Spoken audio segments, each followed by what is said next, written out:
Good day, one and all. Welcome to the wonderful world of Word 2016.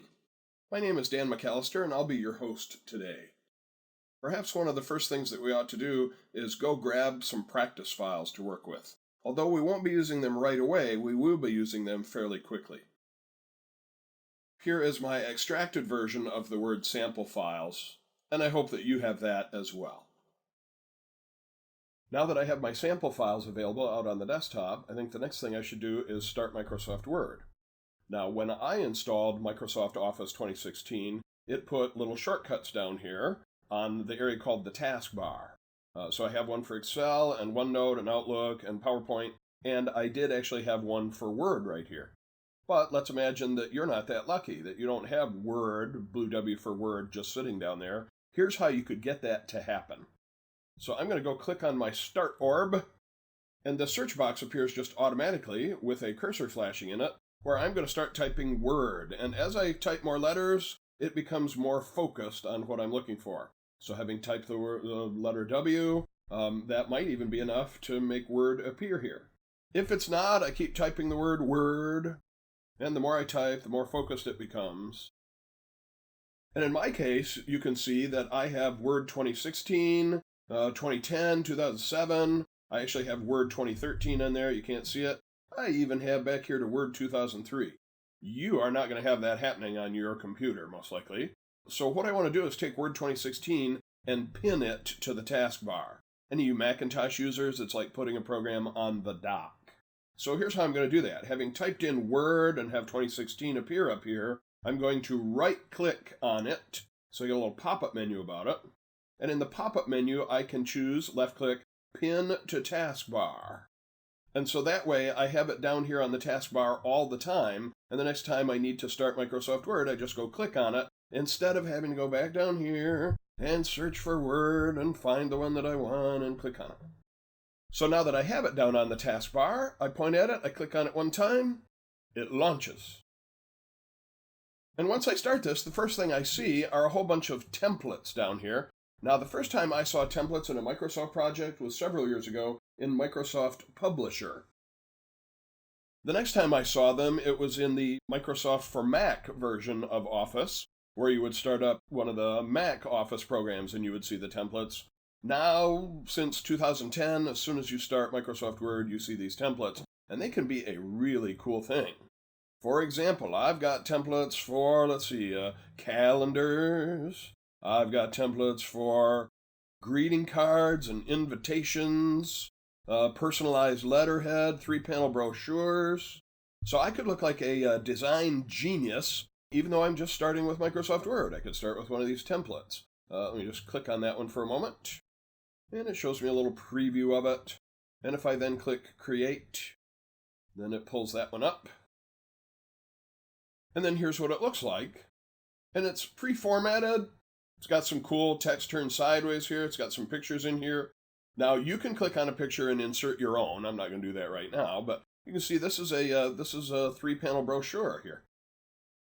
Now, I'm not quite ready for you to do that, but I just want you to see that you could look like a design genius by starting with one of those templates. I'm going to close that one instead, and then I'm not going to save it, and since it's the last document that I have open, that actually closes Word. So now that I have it down on my taskbar, I just point at it again, I click on it once, and this time I just want to start a blank document. So I'm going to click on Blank Document, and here it comes. Why don't you do that much? Put our video on pause, go start Word. If you don't have Word down on your taskbar, do that thing I did. I clicked on the Start button, I searched for Word. When I found it, I right-clicked on it, and on the pop-up menu, I told it to pin it to the taskbar. So please do that, and then once Word has started, click on the template for Blank Document, and your screen will look like mine. So put the video on pause right now and catch up with me there. Start Word with a blank document, please. All right, let's rock. So the first thing on our agenda to talk about is kind of the layout of things here called the interface. That's kind of an odd word, interface. An interface is where two systems come together. In this case, it's called the user interface, where Microsoft Word is interacting with you, the user. So I'm going to work my way from top to bottom here in some of the automatic things that are set up in the interface. For example, this area right up here at the very top is referred to as the Quick Access Toolbar. Now, Microsoft makes a database program called Access, but this thing called the Quick Access Toolbar has nothing to do with that. So the Quick Access Toolbar is a place where I can put buttons that I use a lot. So I have the Save button, I have the Undo, I have the Redo, and then I got a fourth little button over here. As I hover over it, it says, Customize that Quick Access Toolbar. I'm going to click on that right now, and I see a list of things that I could quickly add to that Quick Access Toolbar. Some of them are checkmarked, namely the Save button, the Undo, and the Redo button. That's the three that are up there right now. I would like to introduce this thing, Touch Mouse Mode. Now, Microsoft knows that one of the waves of the future is miniaturization. So a lot of people won't be working on a big desktop computer. Maybe they won't even be working on just a regular old laptop computer. Maybe they're working on one of those nice new small tablet computers, like the Microsoft Surface computer. Well, if that's the case, it might be nice to have buttons that are a little bit bigger than this. I don't know about you, but I have kind of fat fingers. So if I'm working on some little small screen, it might be tough for me to use the touch mode and touch on these little buttons and get the one I want. So I'm going to add a choice here called touch/mouse mode. And it's kind of hard to see at first here, but it looks like a little finger pointing at a button. And in fact, let me zoom in on this using some third-party software that I have installed. So here's the button that I just created, that I just added up there. It looks like a little finger pointing at a button. And if I want to turn it on, if I want to switch it over to touch mode instead of mouse mode, I click on that button, and you'll see two choices here, the mouse mode versus the touch mode. I'd like you to watch what happens to the buttons up here when I click on the touch mode. Bada bing, bada boom. Notice they get bigger here. And that'll make it easier on one of those little tablet computers when I'm trying to use my fingers to touch on the screen and make things happen. The buttons get bigger, and that's going to make it easier for that. Yes, the trade-off is that it eats into my working space a little bit, but particularly on a small screen, that's a nice trade-off. In fact, a lot of my friends just work with the bigger buttons all the time. It just makes it easier to work on things for them, and they don't mind the trade-off of using the smaller space. So I'm going to go up and turn that off. I'm going to go click on the touch mode and switch it back to mouse mode. All right, so I'd like you to do what you just saw me do. What was that? I went up and clicked on the pull-down arrow here about customizing the Quick Access Toolbar. I turned on touch and mouse mode, and then I went and actually clicked on the button and changed it over to touch mode for a moment, and then I switched it back to mouse mode. So you go play with that for just a moment, turning on and off the touch mode versus the mouse mode, everybody. Have at it. Let's continue with our exploration of the interface. So far we've seen the Quick Access Toolbar up here at the top. Notice the Quick Access Toolbar also has the title bar, and I haven't saved this document yet, so it's got this generic name, Document 1. Right below the Quick Access Toolbar, we have what are called the Command tabs, File, Home, Insert, Design. Every time I click a Command tab, I get a new ribbon. So when I click on the Insert Command tab, I get the Insert ribbon. When I click on the Layout tab, I get the Layout ribbon. Now, as I go across the Command tabs, every single one of them produces a new ribbon. But there are times when I've seen people lose the buttons down here in the ribbon. And let me show you how that can happen, unfortunately, fairly easily. If I'm working in the Mailings tab, I see the Mailings ribbon. If I click on the Layout tab, I get the Layout ribbon. If I happen to double-click on the References tab, no problem, just produces the new References ribbon. But here's a very common mistake. If I point at the tab that's already active, and I happen to double-click on that, maybe I'm just getting twitchy-fingered. Holy cow, where'd all my buttons go? Now, in order to get that back, the first thing I'm going to think of is, I should probably go click on that again. And sure enough, when I do that, the ribbon reappears, but then as soon as I make a choice on the ribbon and click away, it disappears again. So some people like working in that kind of view because it gives them maybe an extra inch of working space up here towards the top, but it does kind of defeat Microsoft's purpose of taking the things that they think you'll use most often and putting them right in front of your face under the Home tab. So let's talk about how we can manipulate these Command tabs and the buttons that appear below them. All of that work can be done up here in the upper right-hand corner. Now, those of you who have been around the Windows operating system for a while, you're used to the close button, you're used to the maximize/restore down button, you're used to the minimize button. But unless you've already been using Microsoft Office 2013, this one right here is a new kid on the block, Ribbon Display Options. Now when I click on that, I can see 3 different choices. One of them's blue right now, and that's the one that's active, Show the Tabs. Now I see another one down here about Show the Tabs and Commands. When I click on that, there comes all my buttons back again. And as soon as I use one of them, they won't disappear on me. Let's go look at that choice one more time. I'm going up here where it says Ribbon Display Options. Here's one that will mess people up every once in a while, Auto Hide the Ribbon. So this gives me a full screen document to work on. And then every once in a while, I need to make a choice in the ribbon. So how do I get it back? Well, I've got my close button here. I have a button that says Ribbon Display Options. And when I click on that, here's my old friend. I'm going to go back there and show the tabs and the commands. And life is good. So again, that's something that can happen by mistake if you happen to double click on the tab that's already active, or you can do it on purpose by clicking on this button to look at all the different choices about how the ribbon could appear. Do you want to see the tabs? Do you want to see the ribbon at all? Do you want to see the tabs and the commands? So again, I'm going to suggest that you put our video on pause here for a moment and go up there and play with that button. First of all, work across the tabs that are in here, and then go up there and play with that button to see how you can hide the tabs, show the tabs, hide the commands, show the commands, hide the ribbon itself. So take just a moment, put our video on pause, and go play with that spot right there, everybody. All right, welcome back from your play with the information about the tabs and the ribbon. Next thing I'd like to talk about are these command tabs a little bit more. So far I've mentioned every time I click on a command tab, I get a new ribbon. Just some of the other terminology here. Inside the ribbon, you will see the buttons grouped into what are called groups of buttons. So for example, under my Home tab, I have the clipboard group. I have the font group. I have the paragraph group. And then by hovering over each of the buttons, I can get them to tell me their names. And sometimes I'll even see a keyboard shortcut. For example, when I hover over the B, it says, that B stands for bold, and it says there's a keyboard shortcut, Control and B. Now I can either turn on the bold before I type or after I type. We'll be doing all of that pretty soon. So every time I click a command tab, I get a new ribbon. The ribbon is broken down into groups of buttons. Here's the paragraph group, here's the styles group, found under the Home tab, which produced the Home ribbon. And then every once in a while in one of these groups, they will give you one of these guys, a little down-pointing right arrow. When I hover over it, it gives me a way to further customize things that I'm seeing on screen. Its official name is a dialog box launcher. Sometimes at our company, we call it the black hole in time, because when I click on it, very often I am taken to a window that I might recognize if I have been around Word for a long time, maybe back to the 2003 version of Microsoft Word. This used to be the way to modify my fonts.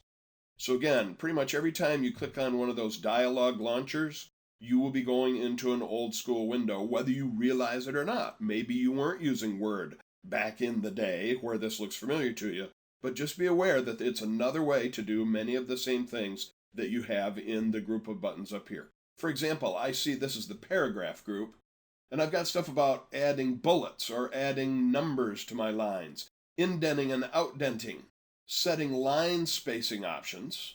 And if I click on the dialog launcher here, look, I've got left aligned, right aligned. I've got line spacing options in here. It's just another way to do several of the same jobs that are already available in the groups of buttons right up here. And sometimes there's extra choices in this dialog window that there isn't a button for up in the main part of the ribbon. So that's how you can get to the dialog launchers and just the terminology. The command tabs produce ribbons. Ribbons are broken down into groups of buttons. Many times the buttons have pull-down arrows with further choices. And every once in a while, they'll give you one of these dialog launchers that's a down-pointing right arrow. Continuing with our exploration of the interface, I would like to mention that one of these tabs is not like the others. One of these tabs is not the same. Come on, everybody. Oh, maybe we're not all Sesame Street fans. The tab that I'm talking about right now is the File tab. So right now, every one of these tabs produces a new ribbon, but if I go over here and click the File tab, welcome to this totally different view here called the Backstage view. So you'll see they've got a nice list here of recently used files. Now, the first time you open your Microsoft Word, you probably won't have any files over here. I also have my personal OneDrive, that's online storage. I have other web locations, I have this PC. When I click on this PC, then I will see recently used folders as well as recently used documents. And if the thing that I want isn't in any of these folders, isn't any of these documents, I can simply browse for the file that I want to open. And then I can navigate through my hard drive. I can navigate through shared drives in my corporate network, and so forth. So this is how you can open a file that exists already. For the moment, I'm going to click Cancel. Now, Microsoft says this Backstage view is where you do things to your files rather than in them. And many of those things I see listed over at the left-hand side. For example, I can open a file. If I click on New, oh look, there's those templates we were seeing when we started this program. If I click on the Info button on the left-hand side, I can see some information about protecting the document, inspecting it, some properties. Some of these are automatically set up. Some of them are things that I can fill in. Over here at the left side, I can open a file, I can save a file. I can take a file that's already got a name and save it as a different name. I can click on Print here, and I'll actually see a print preview of my document. Boy, that's pretty exciting so far. I don't have anything in it yet. And you'll see a whole bunch of settings that I can choose on the left-hand side for doing my printout. I'm not quite ready to do that yet. You'll see that I can share this document with others. There's another big trend of the future, collaboration with other people on a document. Maybe you have to run it by the legal department. Maybe you have a couple of people in your department who are experts in various parts of what this document is about. So you could save it to the cloud somehow, either through OneDrive, or if your company uses SharePoint, then you would be able to share this with people, and you could control who could do what in it, and then you could have multiple people working on it at the same time. Also in my Backstage view, I see choices about exporting to other file types. Maybe I want to change it to an older version of Microsoft Word because I'm dealing with somebody, one of my customers, who still only has the 2003 version of Microsoft Word. Quite frankly, that doesn't happen very often anymore because it's 10-year-old software, but every once in a while. Here's a place I can close my document. There are some other options in here that we'll talk about how you can decide where things are going to get saved and how they're going to look and so forth. Now, to step out of the Backstage view, all you have to do is go up here and click on the Back button, and now you're back into the normal view where you've got the Command tabs and the Quick Access toolbar. Now, as I look down towards the bottom of the screen, I have this bar down at the bottom. This is called the Status bar. And I can see what page I'm working on. I can see how many words are in there. Again, not too exciting just yet. You might be able to see a section number. Down here at the bottom of my screen is another important part of my Word interface. This is called the status bar. On the left-hand side, I can see what page I'm working on. I can see how many words are in my document. Gee, that's not too exciting so far. Over on the right-hand side, I see several different views that are available. And at the far right, I see ways to zoom in and zoom out on this document. Now, I've got a minus sign on this end. Every time I click on that, it zooms me out so I can see more of the document. Once I have text on there, it will be harder to read the text as I zoom in and zoom out. Over here on the right-hand side, I click on the plus sign. I can zoom in. You can even see percentages over here as to how much I am zoomed in. And you might notice this slider goes back and forth as I click the plus and minus signs. I can actually grab that slider and drag it left and right. Now we can pass out the Dramamine to anybody who's got any motion sickness going on there. But I got to tell you, if I have a mouse with a scroll wheel on it, I hardly ever go down here to zoom in and out on my document. Right now I'm sitting at a computer that has a scroll wheel on its mouse, and as I roll that scroll wheel, it lets me scroll up and down the document. Here's the bottom of the page, now I'm going the other direction, here's the top of the page. But if I hold the Control key while I'm rolling the scroll wheel, it quickly zooms me in and out. And this is not just a Word thing. This happens all across the Office suite and in a lot of different programs, maybe even several of the programs on the Adobe side. And by using Control and the scroll wheel, I don't have to get down to some little 1/8 of an inch thing down here in the bottom right corner to be able to zoom in and out. Now, pretty soon we're going to start entering text, and then we'll need to start talking about formatting various things. Now, we're going to be discussing things that will format the entire document, or just a paragraph, or just a word, or words and sentences and paragraphs that I have pre-selected. But let's start out with kind of a big thing here. Let's talk about something that will affect the entire document. And this is going to be available under the Layout tab. So I'm going to click the Layout tab, producing the Layout ribbon. And one of the things that I get to choose in there is the orientation of my paper. Now, right now I'm going to use the Control and scroll wheel method for zooming out, so maybe I can see the entire page here. And then under my Layout tab, I'm going to click on the orientation of the page. And I get two choices. Right now I'm in portrait orientation. I have another one called landscape orientation that turns the paper sideways. Now, this depends on what kind of a document I'm trying to create. For example, maybe a certificate of completion, I'd like to have it sideways with really big letters on it. But maybe for a business letter, I'd like to have the orientation in portrait orientation so that I can do my typing and it will look more like a business letter. One of the other things I can change in here is the actual paper size itself. And of course, that means that I have to have a printer that will print on these various sources. Legal size, executive size. So let me zoom out a little bit more here so that we'll be able to really see the differences. When I change the paper size to legal, for example, you can see it got quite a bit taller all of a sudden. And if I turn that one to landscape orientation, now notice that there is a trade-off. When I go to landscape orientation, I gain width, but I lose height. So, pay attention to that. That will be part of the thing that you'll want to set up probably before you start typing. You can change it afterwards, but it's better to plan ahead as to what you want this thing to look like. So I'm going to go back to the 8.5 by 11 letter paper size, and I'm going to go back to the portrait orientation. Why don't you just take a moment, put our video on pause, and play with that for a minute. That was under the Layout tab, and we were changing the paper size and the orientation.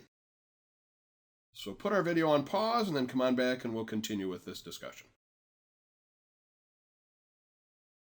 All right, welcome back. It's time to get in and get our hands dirty. So I'm going to be zooming in so that when I type stuff, I'll actually be able to read it. And maybe this is going to be a memo to people in a particular department. So I'm going to start typing that. M-E-M-O. I'm holding the Shift key to get all capital letters. And then once I'm done typing that, I hit the Enter key and it will jump down to the next line. And then maybe this is going to be who I'm sending it to. I'm going to say it's to the people in the training department. I'm going to hit the Enter key. It jumps down and starts another new line. I'm going to put in who it's from.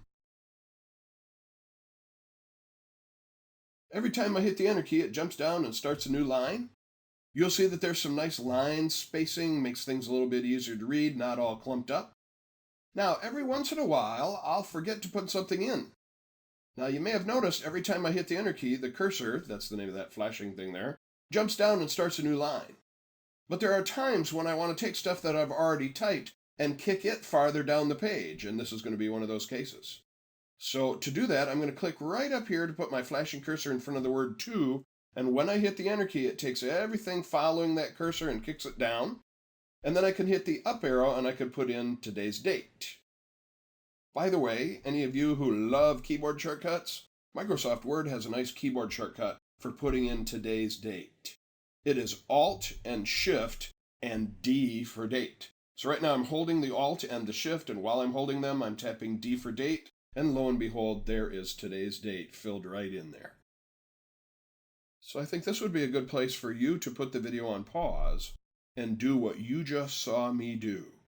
Remember, I typed the word memo, I hit the Enter key, I put in the to line, I hit the Enter key, I put in the from line, I hit the Enter key, and then to move the word to, I click to put my cursor just in front of it, I hit the Enter key to kick it down, and then to fill in the date. Does anybody remember what the keyboard shortcut was for the date? Right now, I hope some of you are shouting, "Why, Dan, it's Alt and Shift and D." Right? It's your turn to try that. So put the video on pause. Catch up with me, everybody. Welcome back. I'm hoping you're having some fun learning how to set up your text. So next thing I'm going to do is click right after my name, and I'm going to get the cursor to kick down the page. Now, if I try to hit the down arrow key, it will only go as far as where I've hit enter so far. And then if I needed to go even farther down, then I need to hit enter more times. I'm going to leave a little bit of extra space by hitting the enter key one more time. And now I'm going to start my memo.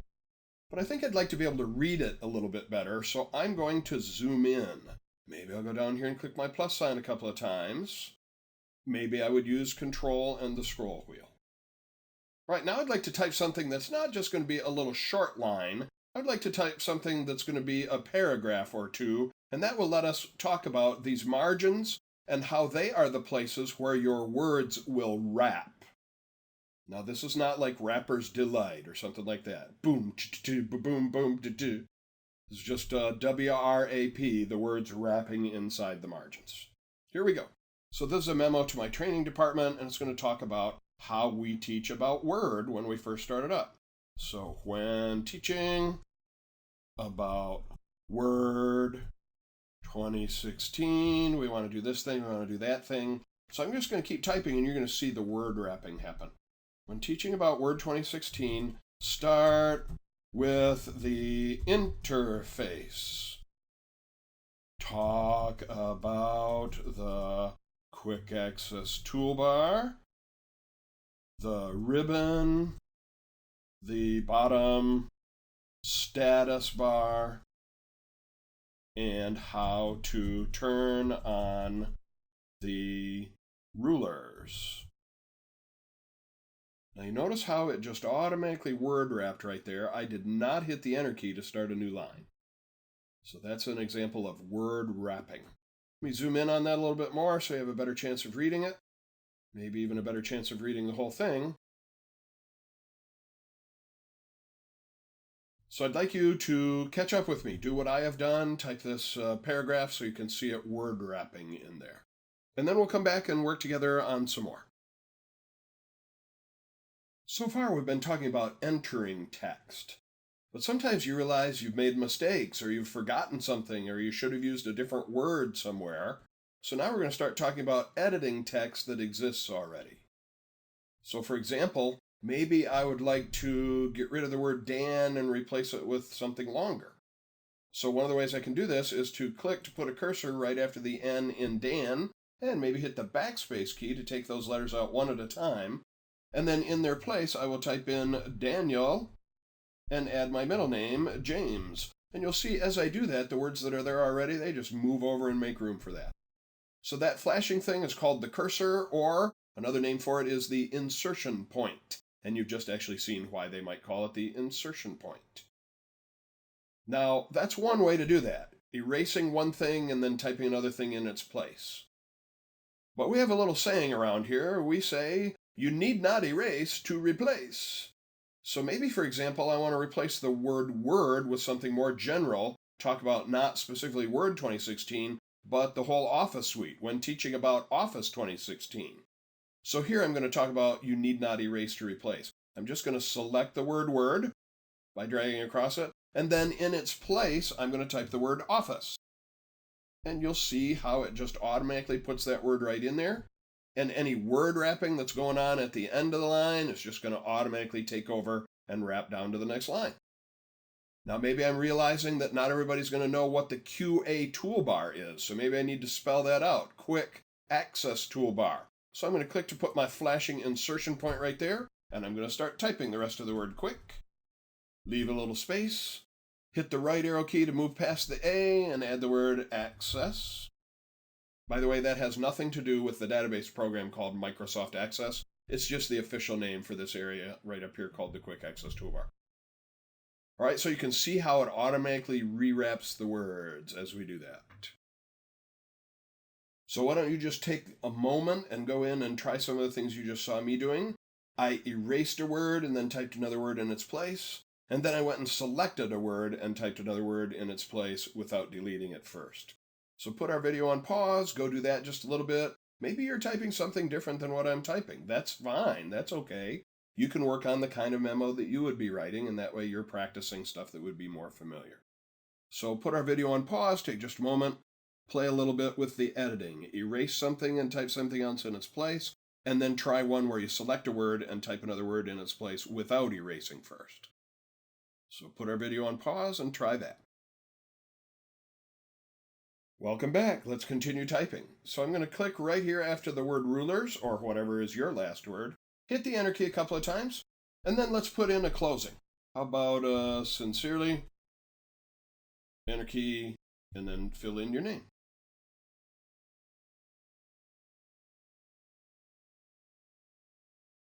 Please pause the video and do that, and then we'll be ready to save this document. All right, good work. Let's go talk about saving this thing now. Now, as I look up in my quick access toolbar, I have this little object, supposed to look like an old floppy disk. Or I can go to my File tab and go to the Backstage view and save in there. I'm going to click the back button. When I hover over that floppy disk, it says, okay, it's used to save. And it might be a little bit hard to see, but it does say Control and S is the keyboard shortcut for that. In fact, let me use some third-party software to zoom in on that even more. Oh, it won't keep the little tooltip as I zoom in. So again, it's probably a little bit hard to see because it gets miniaturized on your screen, but the save command keyboard shortcut is Control and S. So I'm going to go click on that little save button. And you notice the window that pops up says Save As. Now, until you've saved a file in the first place, obviously there's no difference between save versus save as.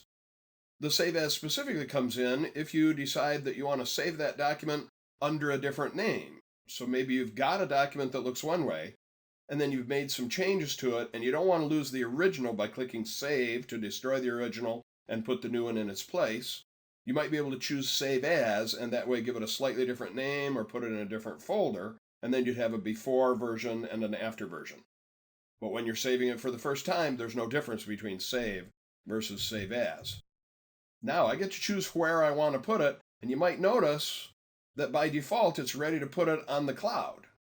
So this is another one of those things that Microsoft realizes is the wave of the future, collaboration and storing things in a place where not only can I get to it on all my different devices, maybe my Windows Phone, maybe my tablet computer, maybe my desktop computer. That's one of the things that putting a document on the cloud is good for. Also for collaboration, give somebody else permission to work on that document on the cloud with you, and that way you can be both working on it at the same time. That's a little bit down the road as far as our lesson is concerned. In my case, I would like to just save it on my computer here. So I'm going to click on this PC. Right now I have two just automatic choices, the My Documents folder or the desktop. Now in most cases you would store things in the My Documents folder, that's what that's for. But in my case I'd like to make a little folder for my finished files out on my desktop. So I'm going to click on Desktop. And then I want to make a little folder for finished files. I've got one for Word sample files. We haven't looked in there yet, but we will pretty soon. I would like to make a new folder. Luckily, there is a button right here that will let me create a new folder. So that's where I'm headed right now, to make a new folder out on my desktop. It makes a new folder named New Folder, but its name is all highlighted, which means I can type right over top of it, and I'll call it Finished Word Documents.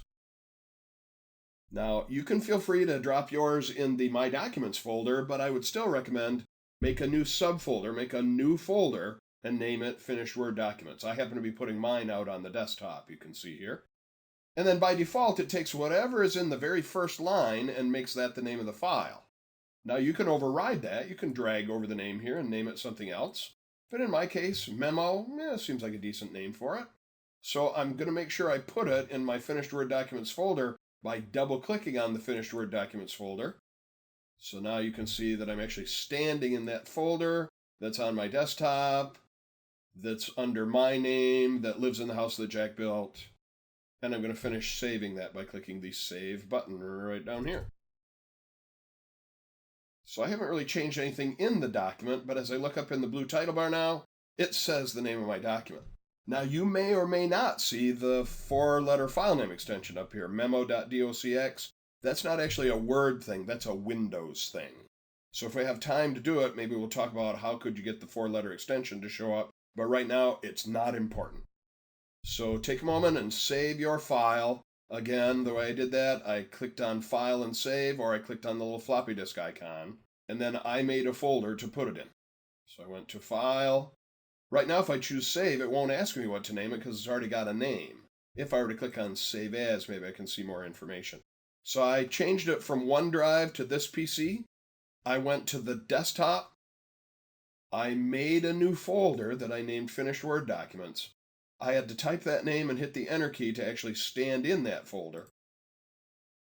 And then I kept the same name. You can change it if you like. I just let it be named Memo. When I hit the Enter key, it saved it right into that folder. Now, if I click Save again right now, it just replaces the old one with the new one. All right, so your turn. You're finishing off your letter, and you are saving it, and you are creating a folder to drop it into. So catch up with me there, everybody. So far, we've talked about entering text, editing text, saving our document. Now I'd like to show you something in the background. Not the backstage view, but something that's happening that you just can't see. Some of you may be old enough to remember the old Wizard of Oz with Judy Garland, where they walk in and they catch the guy who's actually the wizard, and he says, "Ignore the man behind the curtain." I'm going to show you behind the curtain right now. I'm going to go to the Home tab, and I would like to introduce this object right here. Kind of looks like a backwards P. I've heard different names for it. Paragraph symbol, hard return. I recently read its official name. It's called a Pilcrow, Pilcrow. And if you would like to impress your geeky friends later this week, tell them that you were studying a Microsoft Word class and you learned about the Pilcrow. But don't tell them what it is. Pilcrow. You just tell them you learned about it, and they'll be all curious, and they'll go look it up. And they'll be really disappointed when they find out what it is, but you will have kept them busy for 5 minutes looking up the Pilcrow. Let me show you what it actually does. So as I hover over it, it says show or hide, and then it's got the Pilcrow symbol. So I'm going to actually click on that, and oh, there's a whole bunch of stuff has suddenly appeared. A whole bunch of little Pilcrows. Now, if you think about where that Pilcrow symbol is, and what we did right at that spot, you'll realize that that Pilcrow symbol signifies every place where we hit the Enter key, also called a hard return. So we typed in memo, we hit the Enter key, it jumped down and created the next line. We put in today's date, we hit the Enter key. So every place that there's one of those Pilcrows, there's an Enter key. Notice here there's a Pilcrow ending this paragraph, and then another Pilcrow leaving a little blank gap between the two paragraphs there. Also notice where it did the word wrapping, there is no Pilcrow there. It just automatically wrapped at the margin. And if it can't fit a whole word in there, it doesn't hyphenate it by default. It carries the whole word to the next line here. So if you don't see a Pilcrow, it means that you got word wrapping, not Enter keys. But anytime I needed to finish off a line that wasn't long enough to word wrap, I needed a Pilcrow right there. I needed an Enter key there. Now, one of the reasons I'm telling you about the Pilcrow is because the next document that we're going to open, yes, I said open a document that exists already, we're going to go look at Pilcrows in there and see that they explain a couple of things. So make sure you have saved the latest version of this document so far. And then let's go open a document from things that we downloaded earlier. So you can leave this document open, and I'd like you to just watch first. I'm going to go up and click on the File tab to go to that backstage view. In here, I'm going to tell it I don't want a new document. I want to open a document that exists already. So I'm going to click the Open command. Here I am back at that same window. This looks very much like my Save window, only now you can see I am opening a document, not saving it. And the document I want to open is on this PC. It's not on the cloud. I'm going to click on this PC. Now again, that gives me certain folders that I've been to recently, including the My Documents folder. but we haven't actually stored anything in the My Documents folder.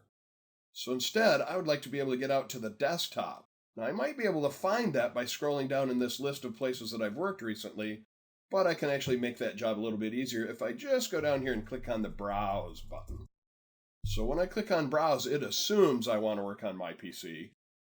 And the first place mine is looking is the finished Word documents, because that's the last place I was working. But that's not where I stored my downloaded files. I put them in a folder out on my desktop.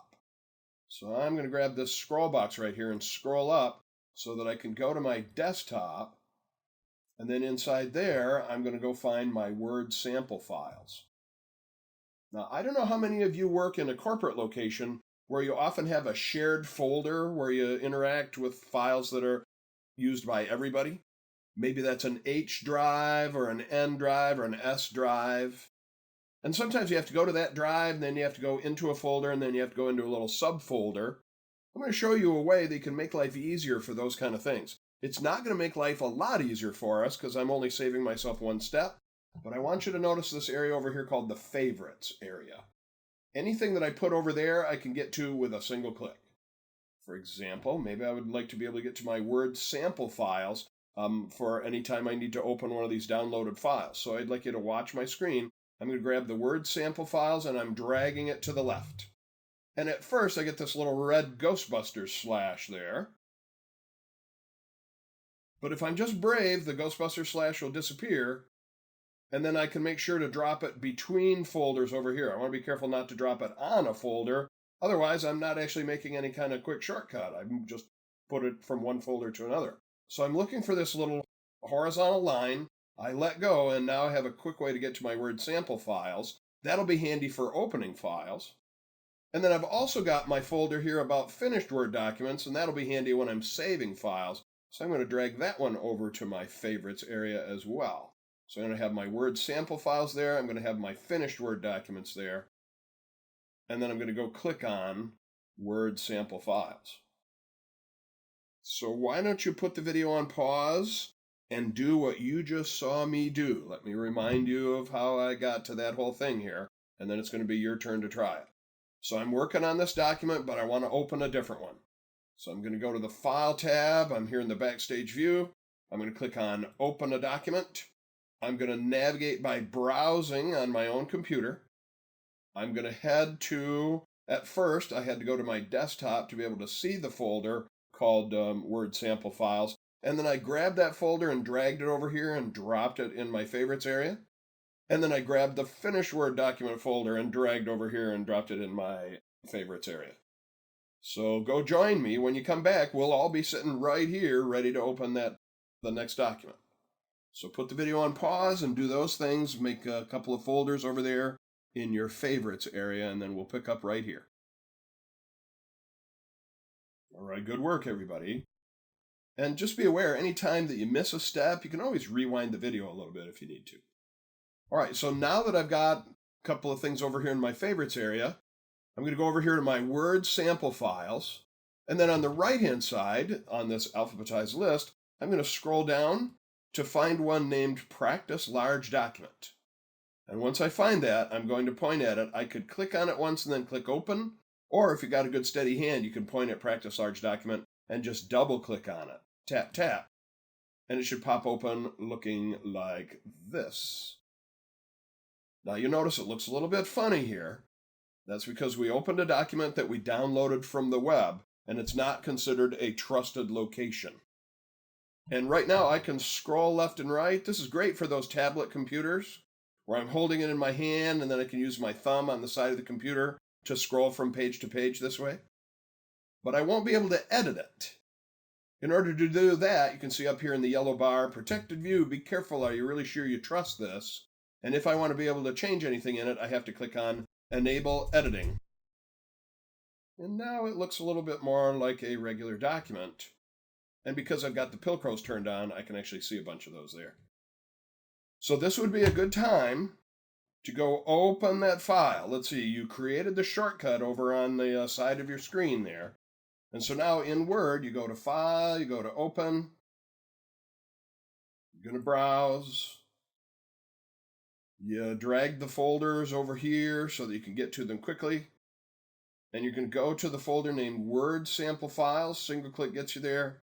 On the right-hand side, scroll down and find Practice Large Document, and then double click on it. And then we'll be ready to go to the next chapter of our lesson. So, catch up with me. Remember, you'll have to click on a yellow bar that says Enable Editing. By the way, when you get there, if you just see a blank document and you don't see the Pilcrows, you can turn the Pilcrow symbol on right here. That was under the Home tab. All right, so go open that document, and we'll see you in the next chapter. So here we are looking at our document, having clicked on Enable Editing. And if you haven't turned on the Pilcrows, do that now. And so now if I start using my scroll wheel to scroll down, I can see I've basically got a blank page. And then I have a title, and then another title, and then paragraphs. By the way, when I mention the word paragraph, what I'm talking about is everything between Pilcrows. So here's a Pilcrow, and here's a Pilcrow. Everything between there is a paragraph, according to Microsoft Word. Now, sometimes paragraphs are very short. Here's a Pilcrow, and here's a Pilcrow. This is a 4-word paragraph. This is a, 30-word paragraph, and so forth. As far as Word is concerned, a paragraph is everything between the Pilcrows, not just you switching gears and talking about a different subject. And that's going to be really important when we start talking about formatting, because when we talk about formatting a paragraph, we are talking about formatting everything between the Pilcrows. All right, having said that and beaten that horse to death, let us scroll to the top of the document where you see all these Pilcrows. And what I want to do is remove them. I want to remove those Pilcrows and this page break. Now, one of the ways to do that would be to hit the delete key over and over again. Here I'm tapping the delete key. That got rid of one of my Pilcrows. Here I'm tapping the delete key again, and that got rid of one of my other Pilcrows. But we've also seen that you can drag to select text and tap the delete or backspace key just once and erase all those things at once. So that's what I'm going to do right now. I'm going to drag to select the Pilcrows. I'm dragging straight down and straight down to include the page break. And then tap the delete key. And all the rest of it moves right up there. Your turn to try that. So put the video on pause. You're going to select all those Pilcrows and the page break there on the first page. Tap the delete key to get rid of them, and then your document should look like this. So join me. Remove those Pilcrows, please. So now that we've got our document looking like this, why don't we hide the Pilcrows? Sometimes they kind of get in the way. So I'm going to go up and turn off the Pilcrows. Now it just kind of looks like a regular document. And I'm noticing that these letters look different than these letters. And that's because they have a different font and a different size. And anytime you're trying to figure out, so what's the name of this font and what size is it, you can click in the middle of such a section and then go look up here under your Home tab, specifically in the group called Font. In this case, I can see that the name of this font is Arial, and that its size, right over here, measured in 70/2 of an inch, called points, 14 70/2 of an inch, 14-point tall font. When I click down here on Food for Your Mind, same thing, Arial font, 14-point size. But I can see that things are different down here in this paragraph. When I click down there, gee, what font is being used down there and what size is it? Look at my screen, answer the question before I tell you. Right, the font is named Times New something, kind of hard to tell exactly what that is, and the size is 12. So you notice these letters are not as tall as those, because those ones up here are 14 size, and the ones down here in this big paragraph are 12 size. So why don't you put our video on pause for just a second, try that little trick, click in the midst of a bunch of letters, look to see what font and what size it is, and then click down in the paragraph down here and notice that it is a different font and a different size. So put our video on pause and catch up with me in that discussion. Now, this document, you can see its name up in the title bar, Practice Large Document. I also see the words Compatibility Mode. Maybe more information than you need to know right now, but anytime you see the words Compatibility Mode, it means that that document was created in an older version of Microsoft Word, either the 2003 version or even earlier. Anytime you see that thing up there in the title bar that says Compatibility Mode, that's what it means. Now, you'll never ever have a problem using the new program to look at a file created in the older version of the program.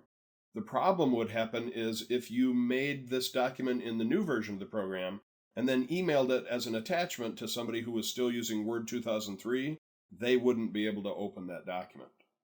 So you never have a problem using the newer program on an older file type. That's the good news here. We're going to be using this document through several of our lessons. So what I'd like to do right now is make a copy of this document by using the Save As command. And in this case, not only am I going to change the name of the file, but I'm going to change the folder that it's in. Right now it's in the downloaded folder. I would like to make a copy of it in our finished files folder. So here we go. I'm going to go up to my File tab. And this time I really need to choose Save As. If I click on Save, or if I click on the little floppy disk icon, all I will be doing is saving it under the same name in the same place. There is no little quick button up here for Save As. There is a keyboard shortcut for it if you care. It's the F12 function key. I'm not going to use that right now, but I'll just keep tossing in these keyboard shortcuts. Again, F12 is Save As. So instead, I'm going to click on the File tab. Here I am in the Backstage view. I'm going to click on Save As. I'm going to browse. Now notice that by default, it's ready to put it back where I opened it from, the Word sample files. I actually want to put it in my finished files folder. Luckily, I have a nice little shortcut for that over in my favorites area. So I'm looking for my finished Word documents folder. I click on it. And then down here, I'm going to change its name from Practice Large Document to Working Large Document. That is, I'm dragging across the word practice and replacing it with the word working. Hey, I'm not actually in the document. I am naming the document, but that same method for selecting one thing and typing in its place, hey, that works here as well. Again, don't worry if you don't see the .docx on the end of that. It's too early to talk about that. Don't worry about it if you don't see it. All right, so I'm changing its name to Working Large Document. I'm changing where I'm going to put it. I brought it in from Word sample files. I'm now saving it in finished Word documents, and I finish that off either by hitting the Enter key or clicking the Save button. And you may notice on my screen right now, let me magnify that, I'm getting a little notice that says your document will be upgraded to the newest file format, which means I won't be working in compatibility mode anymore. Now, if what I want to do is edit this document and then send it back by email attachment to somebody who is still using 2003 version of this, then you can see I would need to make a change here. Instead of choosing OK, I would have to do this. Now watch my screen for just a moment. I'm not going to have you do this, but here's what I would have to do. I'd have to click on Cancel. And then right down here where it says it's going to save it as a Word document, this is a list box. Here's a list arrow here. If I click in that list box, one of my choices is to save it as a Word 97 to 2003 document. And again, you might not see the file name extensions on the end of your documents, but a 2003 file would end in .doc, whereas a normal now Word document would be .docx. By the way, if you don't see any year number attached to that, you're supposed to just understand that means the squeaky, shiny new version of that. Okay, so I'm backing out of there. I am going to save it as a Word document, which is the default choice. And I'm saving that over here into my finished Word documents. And I'm changing its name from Practice Large Document to Working Large Document. So I'd like you to do the same. You should get this little message that says you're now going to have this in the 2007, 2010, 2013, 2016 file format. It uses the same format for all of those. I click on OK or I hit the Enter key. So here's my new name up in the title bar, Working Large Document. Notice it no longer says Compatibility Mode. So your turn to do that. You're going to use the Save As command. You can use F12 if you want the keyboard shortcut. You have opened it from the downloading folder. You're going to save it into the finished Word documents folder, and you're changing its name from Practice Large Document to Working Large Document. All right, catch up with me there, everybody. Now that we've got a document that's a little bit larger than we've been working with, let's talk about navigating around in this document. Now the name of it says Working Large Document, but as I look in the lower left-hand corner here, It's really a 3-page document, so it's not like the thing is really huge here. Let's talk about navigating slowly up and down. I can use my mouse to move over here into the scroll bar, and I can click on the down pointing arrow. So notice if I click to put my flashing insertion point over here at this space, and then I move to the bottom of the scroll bar and click on the little arrow, I'm moving my view down, but I'm not moving the cursor down. If, on the other hand, I go to the keyboard and I start tapping the down arrow key, at first I am moving the cursor. But when the cursor gets to the bottom of the screen and I keep hitting the down arrow key, now I'm actually scrolling down. And the difference between that and using the arrows on the scroll bar is using the arrows on my keyboard moves the cursor as it scrolls. Using the arrows on the scroll bar doesn't move the cursor, it only moves my viewpoint. I can move a little bit faster if I hold the control key and start tapping up and down arrow keys. Now at first it's a little bit tough to figure out how does it decide where it should stop. Well, I can solve that riddle if I turn on the pilcrows. So here I am at the beginning of the paragraph with my cursor. Control down arrow key, move to the next pilcrow. Next pilcrow, control down arrow key. Control down arrow key. Next paragraph. Next pilcrow. Beginning of the next paragraph. Next pilcrow. So that's going a paragraph at a time when I'm holding the control key and tapping the down arrow key. What if I want to move a whole screen's worth at a time? Well, if I move my mouse over here, I notice this scroll box that I can grab and drag in the scroll bar. But if I want to go a whole screen at a time, I can put my mouse under the scroll box in the scroll bar and click, and it will jump down one screen at a time. Now, I don't need to move the mouse right below the scroll box. I can move it way down here, and then every time I click, it goes one screen at a time until it catches up to me.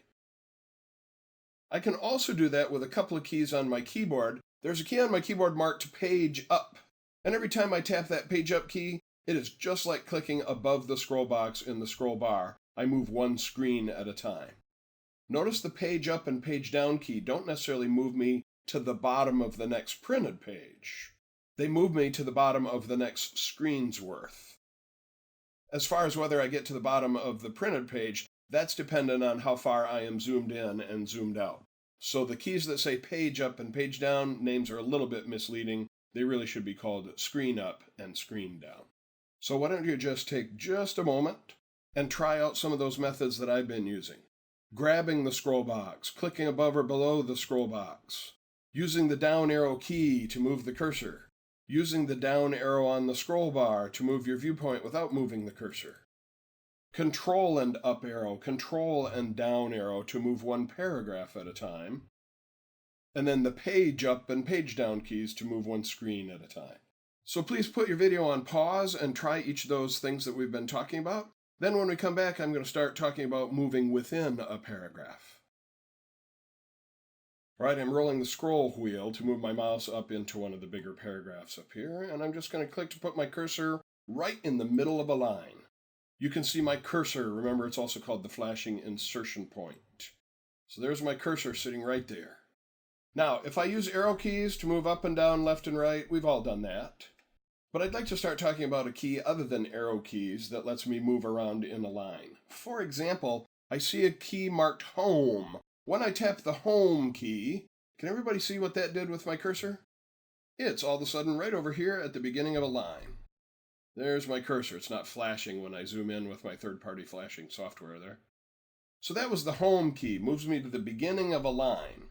Moving this way with the arrow key, tapping the Home key. There I am at the beginning of the line. There's another key, usually real near my Home key, marked End. And if I tap the End key, notice my cursor is now over here at the right end of the line. So Home moves me to the left, End moves me to the right. Now, what if I want to move all the way to the beginning of the document? Well, I can add the Control key. So I'm holding the Control key and tapping the Home key. Boop! There I am right in the upper left-hand corner of the first line. Let's see, so there was Home and End. That was Control Home. How do you suppose I could get to the very end of the document? Hopefully somebody's saying, well, maybe that would be Control and the End key. I'm going to do that right now. Holding the Control. While I'm holding Control, I'm tapping the End key. Bang! There I am right at the last page. I am now at the bottom of page 3 of 3. So I'd like you to try that. You're going to click in the middle of a line. You're going to test the home key, which goes to the beginning of the line. You're going to test the end key that goes to the end of the line. You're going to try control home that goes to the beginning of the document. You're going to try control end that goes to the end of the document. Try that out for a couple of seconds. Put our video on pause. When we come back, we're going to start talking about selecting objects. Now, one of the ways to select objects, why don't I go to the beginning of my document here? What keyboard combination did I just do to get there? Hopefully you're saying, why, Dan, you fool, can't you remember anything for 2 seconds? That must have been control and home, and you would be right. I'm going to turn off the Pilcrows here. And this time I want to select text. Now, pretty much everybody knows that you can grab your mouse and drag sideways across text. You can drag up and down across text. Using that method, you don't always have to drag to the right and down. You can drag up. You can drag up and to the left. Notice you can move up or down, but not both. From the place that I started, I can move up or down, but not both. A couple other ways that I can select text. If I want to select a whole line, I can move my mouse out into this margin. Now, most of the time when I see an arrow, it points up and left. But notice out here in the margin, it points up and right, and that has a significance. When I click with the up pointing right arrow, it selects that whole line. Doesn't stop at the end of the sentence. It goes to the end of the line.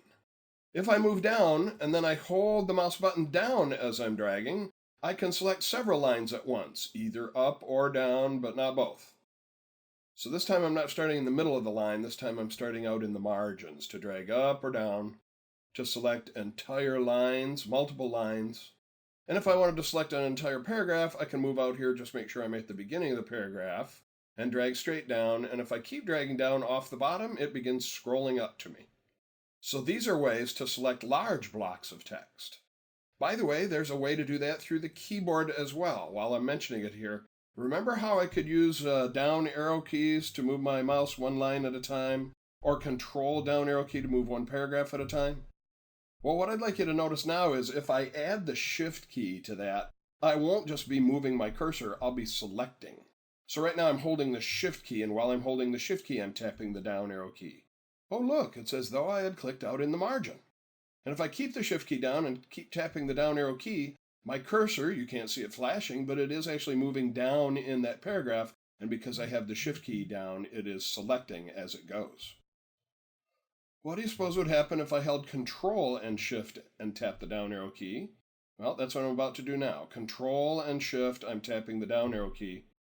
Now it's going a paragraph at a time because of the Control key, and it's selecting as it goes because of the Shift key. And again, I can go up or down from the area that I had started, but not both. I can go one direction or the other. Okay, so it's time for you to try this. It's just like the navigating was, only we're adding the Shift key. You can either drag up and down within a paragraph, you can click to get a whole line, you can click and drag to take more than one line.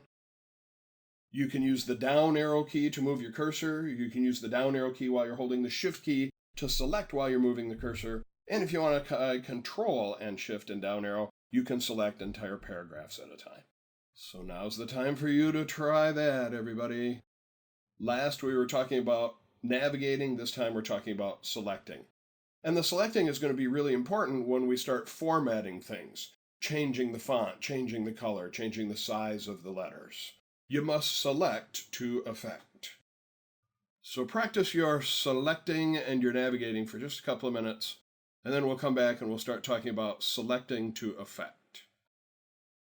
Now we come to the first portion of our lesson where it's really important to be able to select, because we're going to start talking about formatting things in our document. And you must select to effect. That is, you have to tell it what to work on, and then tell it what to do to that text. In my case, I'd like to move to the top of the document, so I'm going to use Control and Home. Now, let's say that I would like to take this title up here and make it left-aligned instead of centered. I'd like to move it to the left edge of the paper like this title is. So first I need to select it. I could drag across it to select it, but we had a way where you could select an entire line, and to do that we had to move out here into the margin, so we had the up pointing right arrow. That way, with a single click, I can select that entire line. And notice what popped up on screen. This is called the Mini Formatting Toolbar. Microsoft knows that if you select text that you've already typed, it's usually because you want to change the formatting somehow. So this little mini toolbar has the things in it that people use most often when formatting text that already exists. Notice the B is already turned on here. As I hover over that, it says that's bold letters, extra heavy dark. By the way, you'll notice as I moved away from that quick formatting toolbar, it disappeared and it's not easy to get back. Luckily, all I have to do is go up to my home ribbon and I can get to those things that were in my quick formatting toolbar. So for example, I said maybe I'd like to move the letters to the left or to the right. Here's some little buttons that will do that. Here's a line left. Notice this one is already selected. That's why these words are centered on the page. Maybe I want to move them to the right side of the page. If I click on that button, there they are over at the right-hand side. Here I am moving them to the left-hand side. Here I am recentering them. How did it know what words to move? Because I had pre-selected them. You must select to effect. Let's say that I would like to change the size of those letters. I've still got them selected. I'm going to go up here to the size box, and I'm going to boost them from 14 to maybe 20. By the way, I haven't clicked on 20 yet, but notice I can see what 20 would look like. This is one of my favorite features of the Microsoft Office suite. It's called Live Preview. I get to see what the thing would look like before I actually click to commit to it. This is a big thing because in the old days, we used to select text and we would say, I think that's going to look great as a 28-point font. And then I click on 28 and I go, oh, that's not as good as I was hoping it would look because I couldn't see it ahead of time. Or I'm thinking, I like purple letters, and so I'm going to choose purple letters, and then they look awful. I'm not really doing that yet. But again, these are going to be things that I can see in my live preview. If I don't like what I see, I move away from it. If I do like what I see, I go ahead and click on it. So I'm going to make those letters 28-point size, and then I'm going to go up right up here under my home ribbon in the font group. I've got a way to set the letter color. Now, if I just click on that red A right there, I will get red letters. But maybe I want some other color than red. That's what this little sneaky list arrow is about right here. When I click on this, I see several colors. They are divided into what are called theme colors and standard colors. We'll be talking about themes in a few minutes. But again, I'm getting that lovely live preview. And when I see something I like, I click on it. And then to see what it really looks like, I click away from it so it's not selected anymore. So why don't you take just a second and do that? Select that top title, move it to the left, move it to the right, stand up, sit down, fight, fight, fight, change the size, change the color. And then come on back and we'll do some more formatting together. All right, let's say that I want to affect multiple lines this time. I've got these little titles at the beginning of several of my paragraphs. And maybe I would like to do something to, say, 3 of those at once. Maybe I'd like to turn them into fire engine red or dark blue. Maybe those are my company colors, light green and dark blue. So I'm going to sort of brand this document using the company colors. So first I'm going to select this line. And then I'd also like to select this line at the same time. But when I click out in the margin, okay, I've got that second one selected, but I've lost the first one. Now, some of my more experienced Word users might know about the control-click trick. And that's what I'm about to do. So first thing I'm going to do is click out here in the margin. There's the first one that I wanted to select.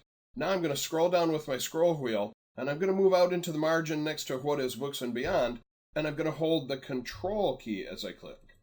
Oh, look, that lets me choose 2 things at once. And I can keep doing that. I'm going to scroll down some more. I'm going to hold the Control key and click here.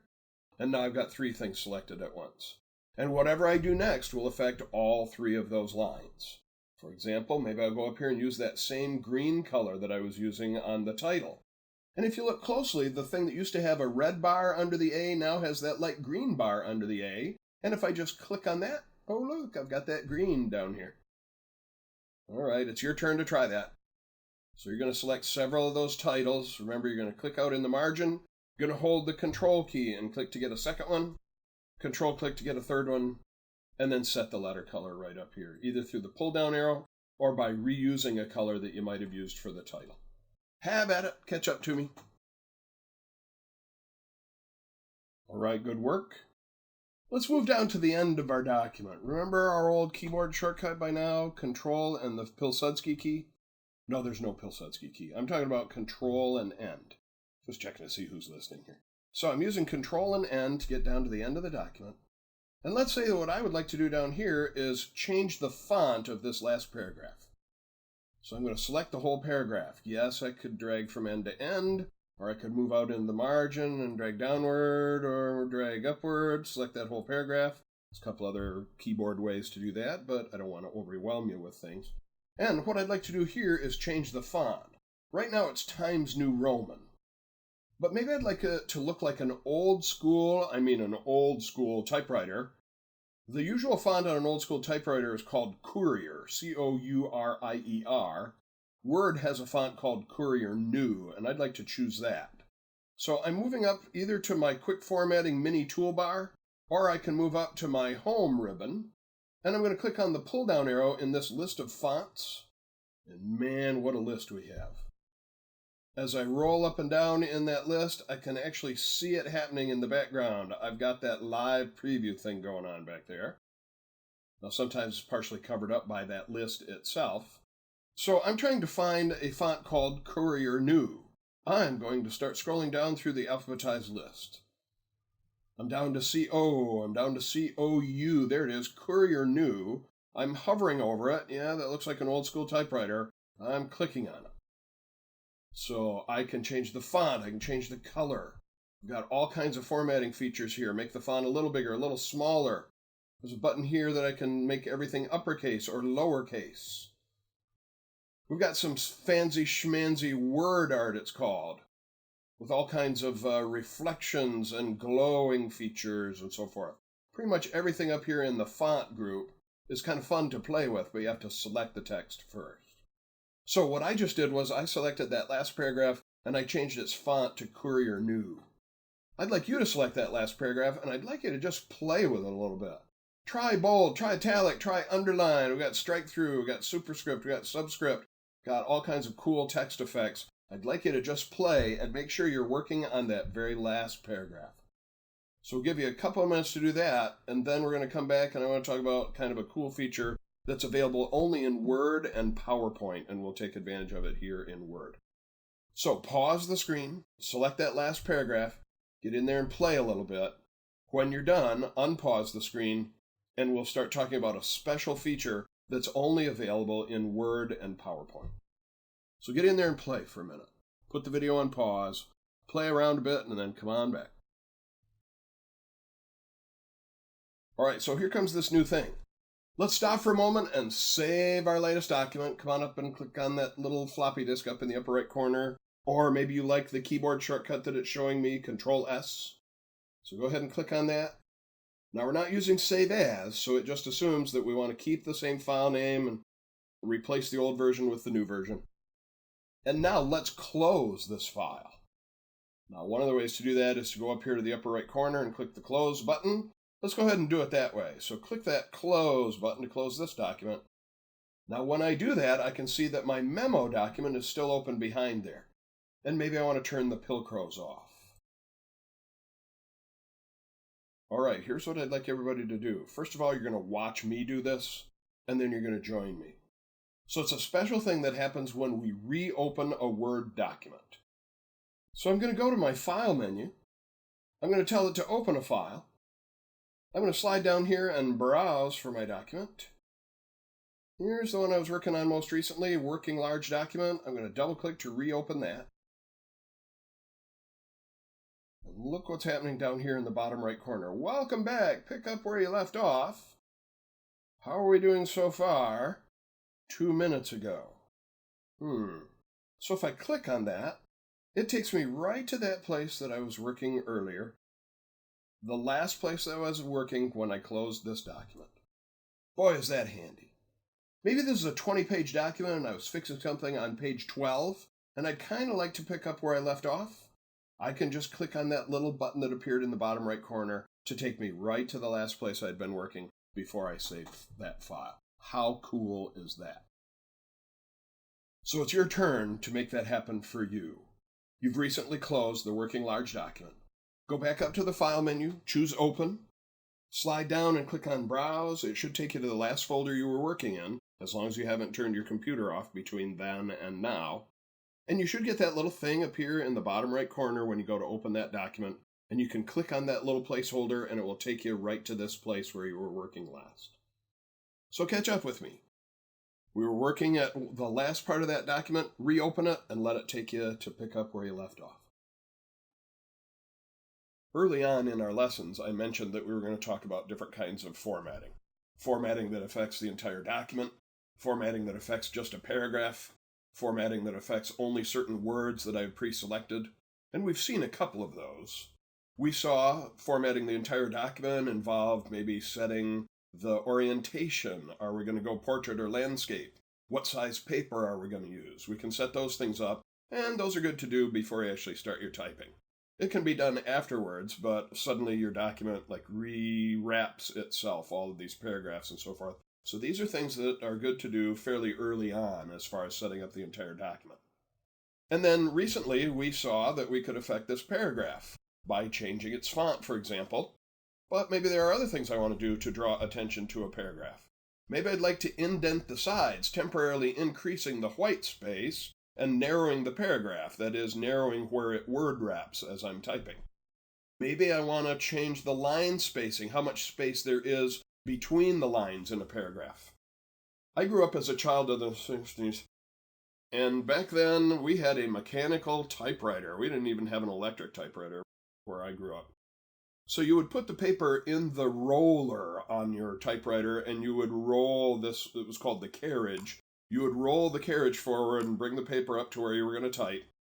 So you would type, and when you finished a line, it wouldn't wrap. You would have to grab this little handle on the typewriter and drag it sideways, and that would roll the platen up so that you could get to the next line, and it would take that carriage and move it over to the beginning of the next line.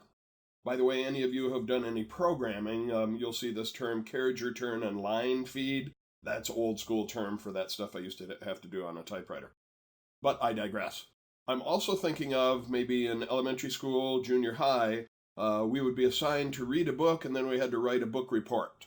And very often the teacher would say, I want that to be 2 pages double spaced.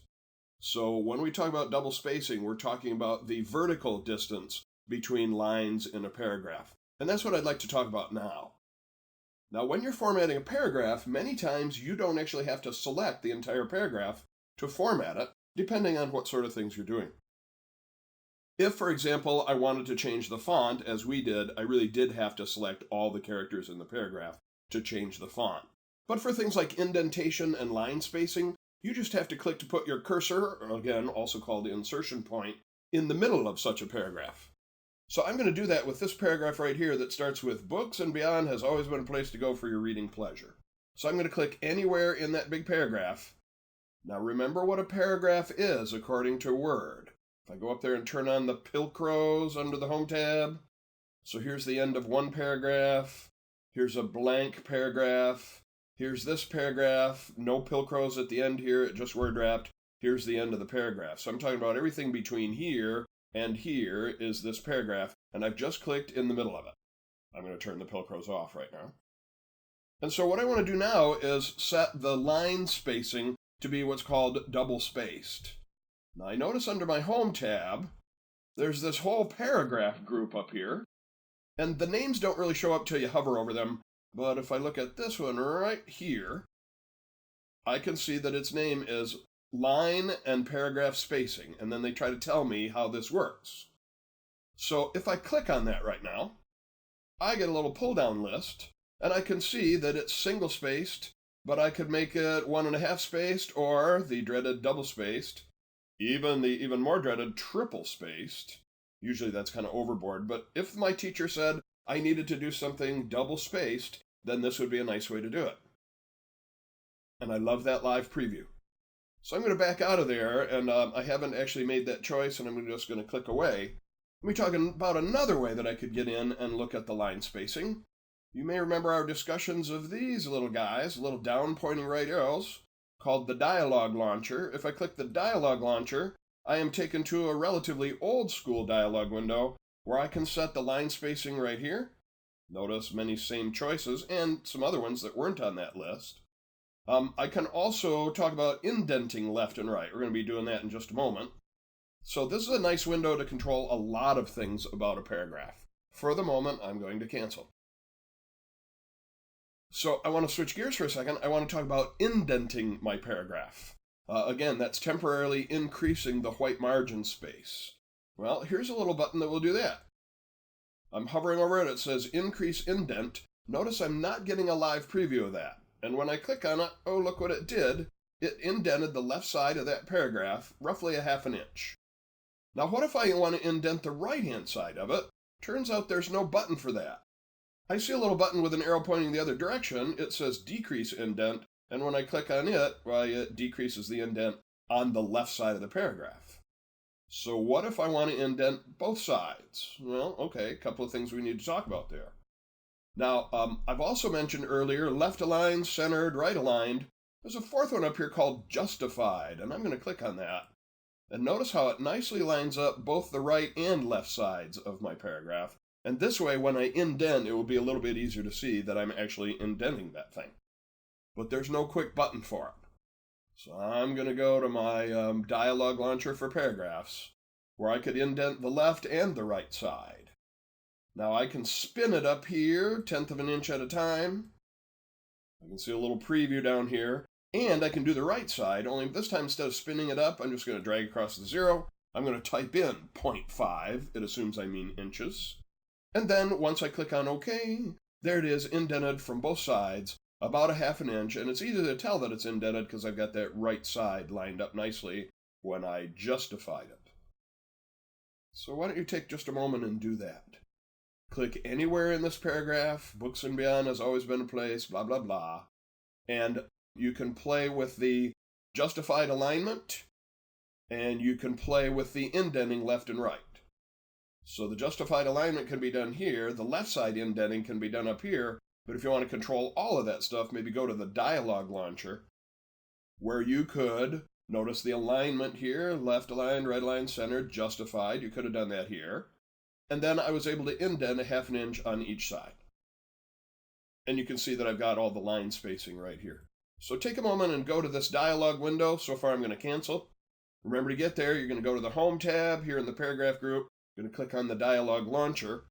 So let's increase left and right indent a half an inch. We'll make sure that it's justified so that both left and right are lined up nicely. And while you're at it, while you're in there, why don't you do the double spacing in there as well? That could be right here, double spacing. All right, your turn to catch up with me for that. Sometimes when I'm working on a document, I realize that the order of things that I've typed might be improved. This is going to let us talk about something called cut and paste, and another closely related feature called drag and drop. So let's go. I'm scrolling upwards. I'm going to find this paragraph whose label says easy listening, and I'm realizing I would like to change the order of these last two sentences. So one of the ways to do this is through what's called cut and paste. So I'm going to select the text that I want to cut. This was my step 1 of my 4-step process. Step 2, I'm going to make the cut. One of the ways to do that, right up here in the clipboard group, I'm going to hover over these scissors. As I do that, it tells me there's a keyboard shortcut for it, Control and X. Or if you're a big right clicker like I am, you can right click in the selected text and make a cut there. Now, since I have this on screen right now, I'm just going to go through with that, cut that sentence, and you'll see that it's gone. But it's not totally gone. It's being stored right now in an area of RAM memory called the clipboard, hence the name of this group of buttons here, the clipboard group. And now what I want to do is paste it, but before I paste it, I have to move the flashing insertion point to the place where I want to paste it. If I paste it right now, it's going to go right back in where I took it out. So my step 3 of my cut and paste is to place my flashing insertion point down here in this case, and then the last step is to paste. I'm going to go up here and hover over the paste button. It tells me there's a keyboard shortcut for that, Control V. You know, the V in paste. Yeah. I've heard of silent letters like the L in walk. The V in paste must not only be silent, apparently it's an invisible letter, the invisible V in paste. But I digress. So I'm just going to go click on that paste button, and that thing that I copied is pasted right in there. Why don't you go try that? Put our video on pause. go select that sentence about you can find musical selections, blah, blah, blah, cut it, put the insertion point after tape of your choice, and then paste it, just like you saw me do. Maybe you'd like to right-click, maybe you'd like to use the keyboard shortcut, but do a cut and a paste, and then come on back. Next, I'd like to talk about another way to quickly cut and paste. This is a method called drag and drop. And sometimes people discover drag and drop totally by mistake. So next, I'd like to talk about the term drag and drop. This is a quick way to cut and paste. Many times people will discover drag and drop totally by mistake. Let's imagine, for example, that I would like to select this line about you will find our inventory is complete, blah, blah, blah. But I'm dragging to start selecting it, and I let go a little too early. And then I figure, oh, I'll just go start that over again. I'll grab right over here, and I'll start dragging to the right, and all of a sudden, hey, wait a minute, those words have moved around. This doesn't make sense anymore. You will find that is complete. And how much you'll spend your purchase on our inventory, you'll find that is complete. Actually, you will find that was originally right over here next to our inventory. I just accidentally discovered drag and drop. The good news is I can now point at that selected object and drag it back here. Can you see the little tick mark following me around? I'm going to drop it right here before our inventory. I have just dragged and dropped to put that back in place. Only that was by accident. Let's see how I might now do that on purpose. I want to swap the order of these last two sentences. So one of the ways to do that, I'm going to select that whole sentence. And then instead of going through the cut and paste, I'm simply going to point in the middle of it, drag down, I see the little tick mark following me, drop it right at the end of the paragraph and let go. And I have cut and pasted through drag and drop. All right, again, this is your turn. So put our video on pause, rewind it if you need to. Don't bother doing the mistaken one, do the right one. Select that whole sentence, let go, point in the middle of it, drag it down, and you will have swapped the order quicker than copy and paste. So I'd like you to try that. Select that text and then drag it down, and that's the quickest way to cut and paste. Catch up with me. Now that's all well and good if I'm moving things around inside of a document, but what if I want to copy something from one document to another? Let's talk about that for a moment. This is going to be copy and paste rather than cut and paste. So again, the steps are going to be foursquare. I have to select the thing to make a copy of. Then I have to make the copy. Then I have to place my insertion point where I want to paste. And then I do the pasting. Okay, so this time it won't disappear. I'm not cutting and pasting. I'm copying and pasting. But first, I want to have a new document. Now we've seen that if we go up to the File menu and choose New, we've got all these templates here. What if I just want to make a brand new document? Well, there is a keyboard shortcut for this. It's Control and the letter N as in new. And that's a pretty universal keyboard shortcut for pretty much every program you're going to see. Control N, not end. We know that Control End takes me to the end of my document. Control N makes a brand new document, and that's what I'm going to do right now. Control N. So there's a brand new document. And if I want to switch back and forth between the documents that I have open, I can do that down on my taskbar, which you can't see right now. Or in Word, I can go up to my View tab, and I've got a choice here about Switch Windows. And when I click on the Switch Windows button, here's my memo document is still open, here's my working large document is still open, and then here's the generic name document 3 because I haven't saved it yet. But this will give me a place to paste what I wanted copied. So I'm going to switch windows back to my working large document. I'm going to go select maybe all of this right here, the label and that paragraph. And then I'm going to make a copy, not a cut. I don't want to disappear it out of this window. I just want to copy it. So here's the button for copying. As I hover, it tells me the keyboard shortcut for that is Control-C. No invisible letters there. I'm just going to click on copy. If I was doing this in Excel, I would see a flashing marquee around the thing I copied. In Word, you don't really get any clue that you've copied it. You just have to trust that you've copied it. And now I'm going to switch over to that other window, the new document I've just created. That was my View tab. Switch windows. Go into my newly created document 3. And now I want to paste in there. Let's see. I don't see the paste command because I'm looking under the View tab right now. The paste command is over here under the Home tab, or Control-V, or any of those things that we've seen, right-clicking down here to paste. So I'm just going to paste that bad boy, and there it is right there. So this wasn't a cut and paste, this was a copy and paste. So why don't you try that? What was my keyboard shortcut for make a brand new document? Hopefully leaping to the tip of your tongue was Control and the letter N. And then to switch back and forth between the documents, we went to the View tab and switch windows. We went to Working Large Document. We selected the thing that we wanted to copy. Then we went to our View tab and switched windows back to the new document, and we pasted. So your turn. Catch up with me there. Rewind the video if you need to, but I think you got the steps in your head. Try it out. Catch up with me, copying and pasting between documents. What I'd like to do next is put together a list of the different types of music that are offered. And in this case, the order of them doesn't matter. We're going to talk about making two kinds of lists. A bulleted list with little dots, or a numbered list with, who would have guessed, numbers. You use a numbered list when the order of the objects is important. But in this case, this list of different types of music, the order is not particularly important, so I want to do bullets instead. But maybe I'm not quite sure how to start bullets. In the old days, I would have gone to the Help window. There would be a little menu command up here that says Help. Now they've replaced it with this choice, telling me what you want to do. So I'm going to click in there, and then I'm going to start typing, because what I want to do is add bullets. So I start typing the word bullets. And the more I type, the more focused it becomes. And then, in fact, here is the way to turn on bullets. I click on it, and it's actually going to do it. It's not telling me, oh, you should go to the blah, blah menu and do this. It's actually letting me do it right here. So I'm going to click on this bullets command. Hey, there comes a bullet.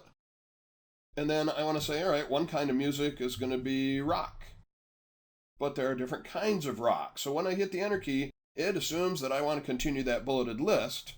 Maybe I want to make what's called a sub-bullet, that is, subcategories of rock. Well, one of the ways to do that is to hit the Tab key. That's what I'm about to do right now. And notice how it indents and it changes the look of the bullet. So I can talk about different kinds of rock. I can talk about rock and roll. I can talk about headbanger rock. When I hit the Enter key, it assumes that I want another bullet at that level. But in this case, I want to switch from rock to gospel, which means I want to make another bullet like this one. Well, a couple of ways to do that. To make a sub-bullet, I hit the Tab key and it indents. But if I want to go the other direction, if I want to outdent, I hold the Shift key and hit the Tab key. And I'm going to do that again. And now I've got that first type of bullet, so I can mention gospel. I'm going to hit the Enter key. It assumes I want another one at that level. So if I want to indent that and talk about other kinds of gospel, I can do that. Or I can say now I want to talk about jazz, which happens to be my personal favorite. I'm going to hit the Enter key and I want to put subcategories of jazz. I'm using the Tab key to indent. So I'm going to have, old school swing jazz. We're going to have from the 50s something called bebop. Then there's something called the post-bop era. And then there's more modern jazz. And then there's the soft jazz. And so forth. And if I need to indent even more, I can use Tab, Tab, Tab. You can see there are several levels of bullets and sub-bullets. So what if I'm done with my list? How do I tell it I don't want to do buttons anymore? Well, here's one of the ways. I can hit the Enter key, and it assumes I want a bullet just like the previous level. And if I hit Enter key one more time, I am no longer bulleting. So I would like you to try that. I'd like you to try what I just did. Start out by using the Tell Me What You Want to Do button up here. It's always up there. And you're going to type in bullets, and as you do that, it'll find the bullets button. You can click on it then, and it'll make a bullet for you, and then you can create this list. Remember, to indent to make a sub-bullet, you use the Tab key. To outdent to make it a previous level bullet, you use Shift and Tab. All right, catch up with me. All right, I'm hitting the Enter key a couple of times to stop my bulleted list, and maybe one more Enter to leave a little gap. Now I want to talk about a closely related thing called numbered lists. If we go to our Home tab, we will discover there is a button right here for bullets, and right next door there's a button for numbering. Also, I should mention that next to each of those is a sneaky little list arrow. Or I could choose other kinds of bullets, or I can choose what kind of numbering I want. Do I want a number with a period? Do I want a number with a parenthesis? Do I want Roman numerals? I'm going to try this way this time for my numbers. I'm going to click the little pull down arrow and I'm going to choose the ones with the parentheses here. Notice I'm getting a live preview down there as I'm doing it. I'm clicking. So here's my first step.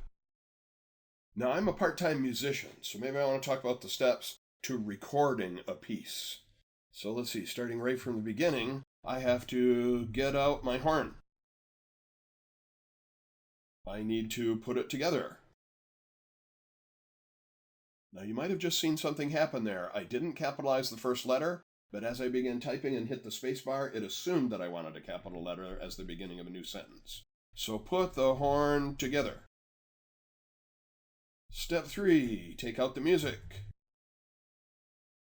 Now maybe I want some sub numbers here.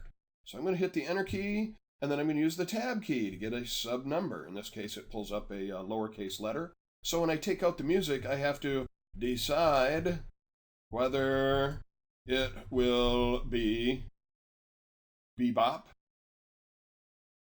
or swing. Got too many E's in my B there. Also, you might notice the red squiggle here. That's my spell checker running. I'm going to right-click on that word, and it offers me other words that I might have meant, and I can click on, yeah, this is the one I wanted. Lovely spell checker there.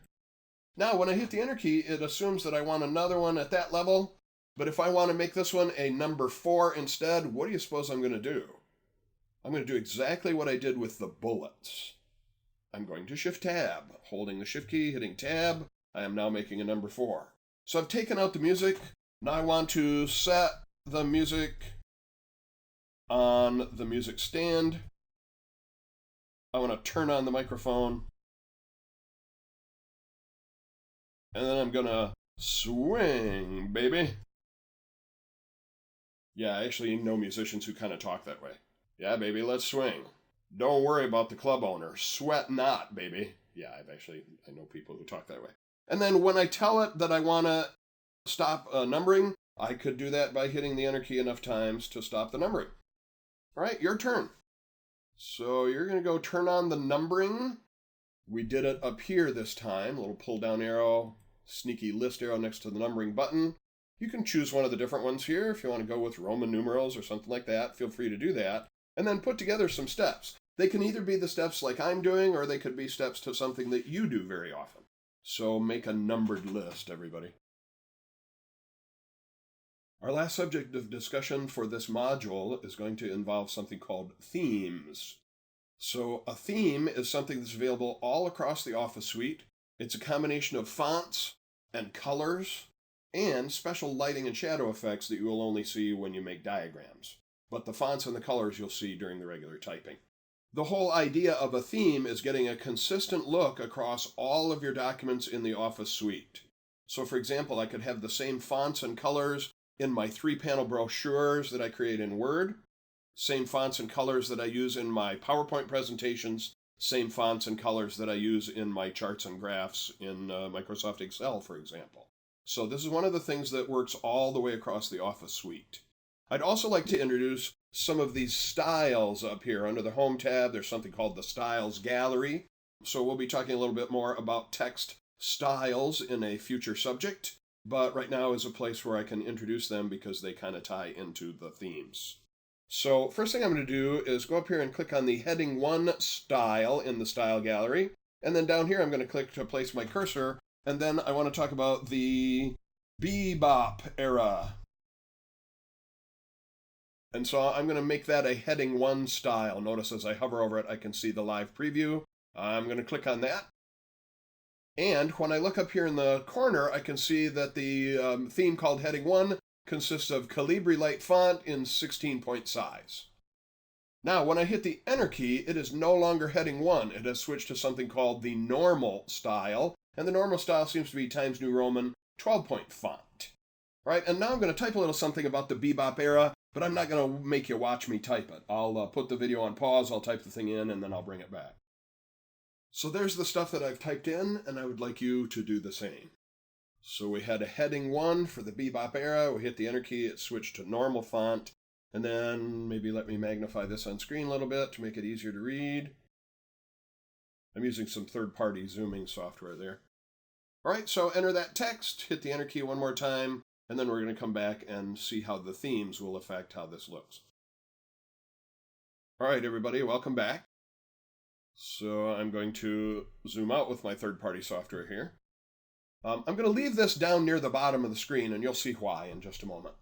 So here's what I would recommend. Everybody, right now, click to put your cursor in that heading 1 style right there, the Bebop era. This will make it easier to see changes when we start changing our theme. So click to put your cursor right there in the Bebop era. And we're moving on. So I'm going up to the Design tab here in Word, and my Themes button is way over here at the left. And when I click on it, I see a list of these themes. They seem to have slightly different fonts. They seem to have different color swatches in there. But I might not really see much of anything changing right now, because the main thing that's changing is that heading 1 style, and I can't see it. It's covered up by my list of themes. Gee, that's kind of irritating. But there is something I can do about that. I can go down here to the bottom right corner. Notice I get a 2-headed arrow, and when I grab that, I can readjust this list of themes. Now, one bad thing is next time I go to get the list of themes, it will forget that I had resized it like that. So this is just a one-time little band-aid here, but it does let me expose the thing that I want to view while I'm doing my live preview. Here I am now hovering over these different themes. I can see the colors of those letters changing in that heading 1 style. I can see the font itself changing in the heading 1 style. So I would like you to try what you just saw me do. So you're clicking to put your cursor in the Bebop era title. That's very important here. Click on the pull-down arrow of the themes. Grab the bottom right corner of the themes gallery, stretch it over here, and then hover over the different themes to see the live preview of how those fonts and colors would change. Your turn. Now, once again, if I go up and click on the list of themes, I see they've got kind of interesting names here. I'm not sure if I can zoom in on them using my third-party software. Yes, I can. So I've got names like Facet and Integral and Ion. And you can see that the fonts are different and the color swatches are different. Facet, Integral, and Ion. So one of the interesting things about a theme is that it's available all across the Office suite. So I'm going to take a moment and open up Excel so that we can see this same themes with names like Facet and Integral and Ion will be available on the Excel side. So I'm sliding down to my taskbar. You can't really see me doing that. I'm starting up Excel. Welcome to our discussion, Mr. Excel. I'm going to start a blank workbook here. And then in Excel, the themes are listed under the Page Layout command tab. And as I click on the pull-down arrow for the themes, oh, look at the names that I have available here. Facet and Integral and Ion and so forth. So the themes is one of the few things that goes all across the Office suite. And again, the idea is to give that nice branded look to your Word documents, make them look similar to your PowerPoint presentations, make them look similar to your Excel documents. And I'm going to close Excel right now. So you've had a chance to just get a little bit of exposure to the idea of a theme here. And again, the theme is combinations of fonts and colors. And we didn't see any of the special lighting and shadow effects because those only show up for diagrams and charts. So thanks, everybody. Thanks for hanging out and checking out Module 1 of our Microsoft Word 2016 lessons. This is Dan McAllister signing off of our first part, Module 1. Hopefully you'll come back and do Module 2.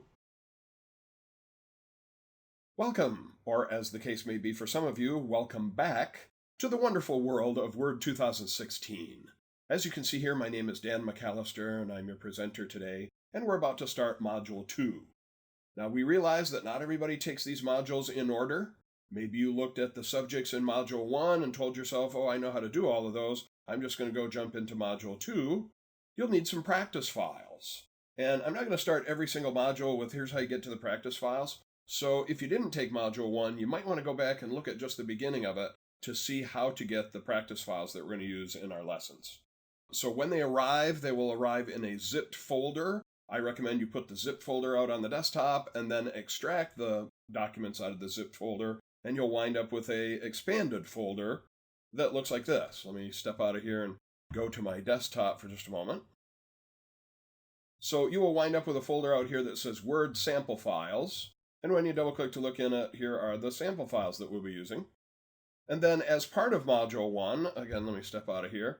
As part of Module 1, we also made this folder named Finished Word Documents. And if you're not quite sure how to make a folder on your desktop, here's how you can do it.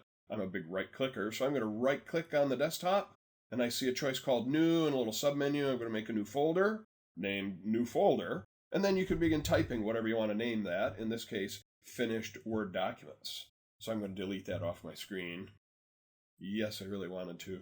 So I'd like you to set up that much. Create that folder to drop your finished documents in, download and expand the Word Sample Files folder, and we're going to jump right in. So put the video on pause and go do that much, and then come on back and we're going to start Word. All right, everybody, welcome back. You can't see my taskbar down at the bottom of my screen, but I do have a blue W down there, and I'm going to click on that right now to start Word 2016, and why don't you take a moment and do that as well. So as you start this program, you're going to see these templates that appear right away. There are ways to turn them off. We haven't had a chance to talk about that yet, but I don't really want to start with a blank document or a template this time. I'd like to go down here and click on Open Other Documents. So why don't you do that as well? Just pause the video for a second, go down there and click on Open Other Documents. When you do that, it should come up looking kind of like this, only you won't have the same things on the right-hand side. So do that for a moment. Click on Open Other Documents. Okay, assuming that you've done that, let's then click down here on Browse, the Browse button.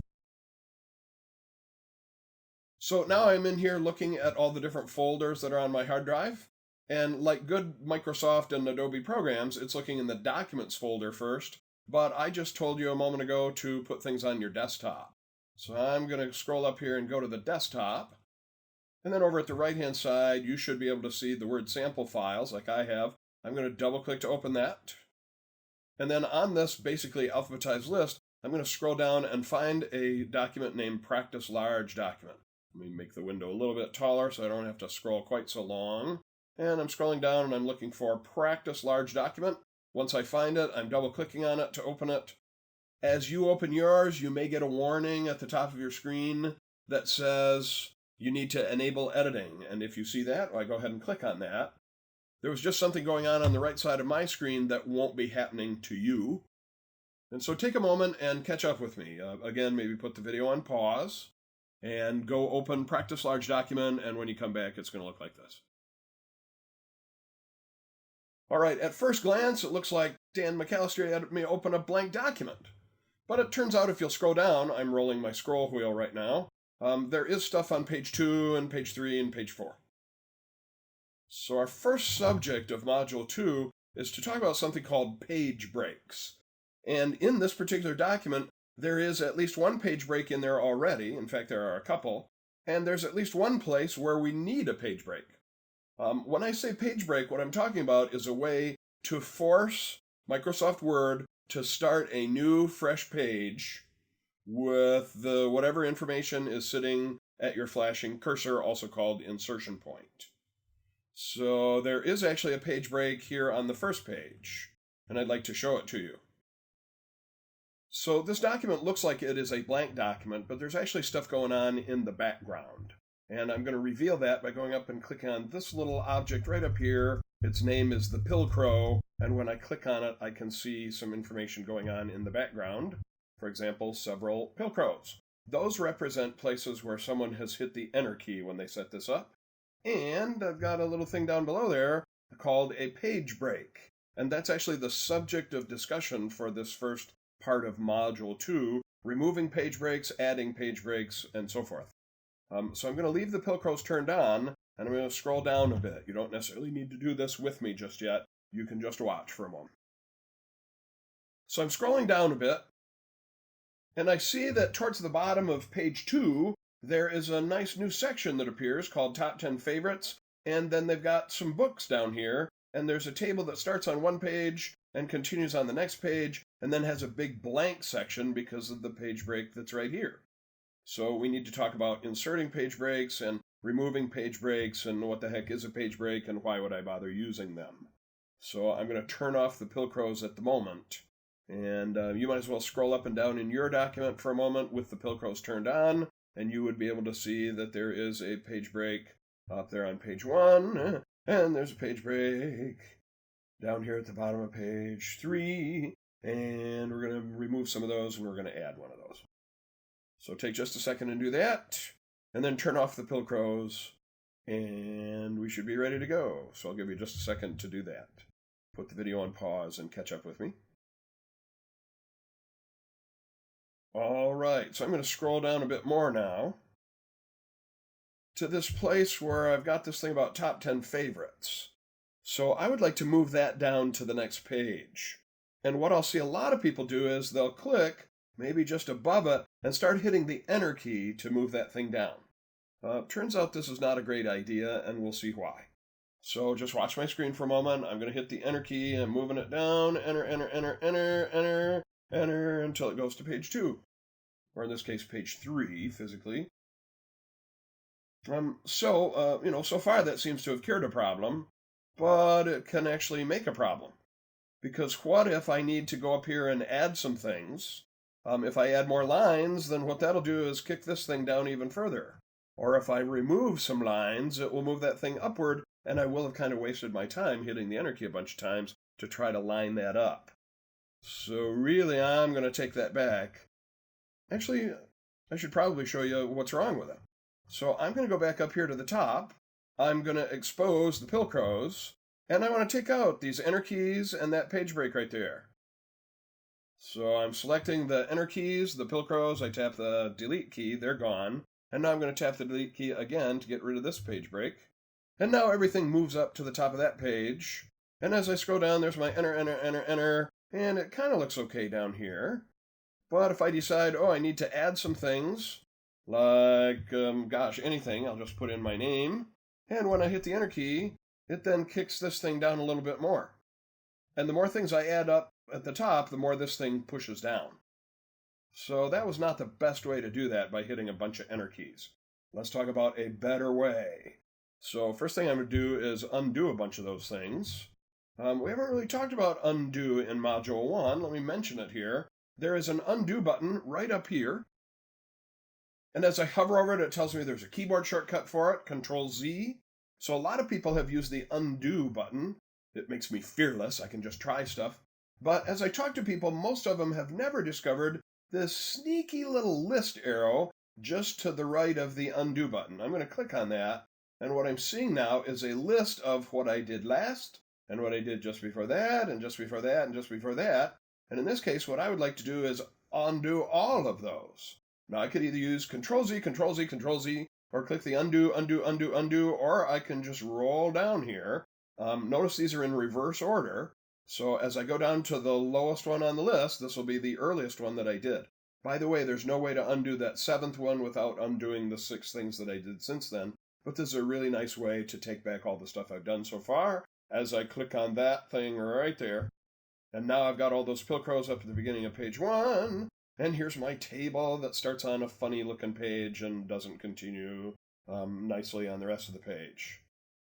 So we're now going to do this next thing together. Actually, you'll still watch me do it, and then I'll turn you loose to do it. So I'm going to go in right now and select those Pilcrows, and I'm going to tap either the Delete or Backspace key, and then with my cursor flashing right here at the left end of the page break, I'm tapping the Delete key again, and now I got my Books and Beyond title is right at the top of page 1. And I'd like you to do that. So put the video on pause, turn on the Pilcrows, go select the Pilcrows on page 1 and delete them, and then with the cursor at the beginning of the line that says page break, tap the Delete key one more time and it should come up looking like this. So I'll give you just a second, put the video on pause, go do that, and then come on back and we'll do some stuff together.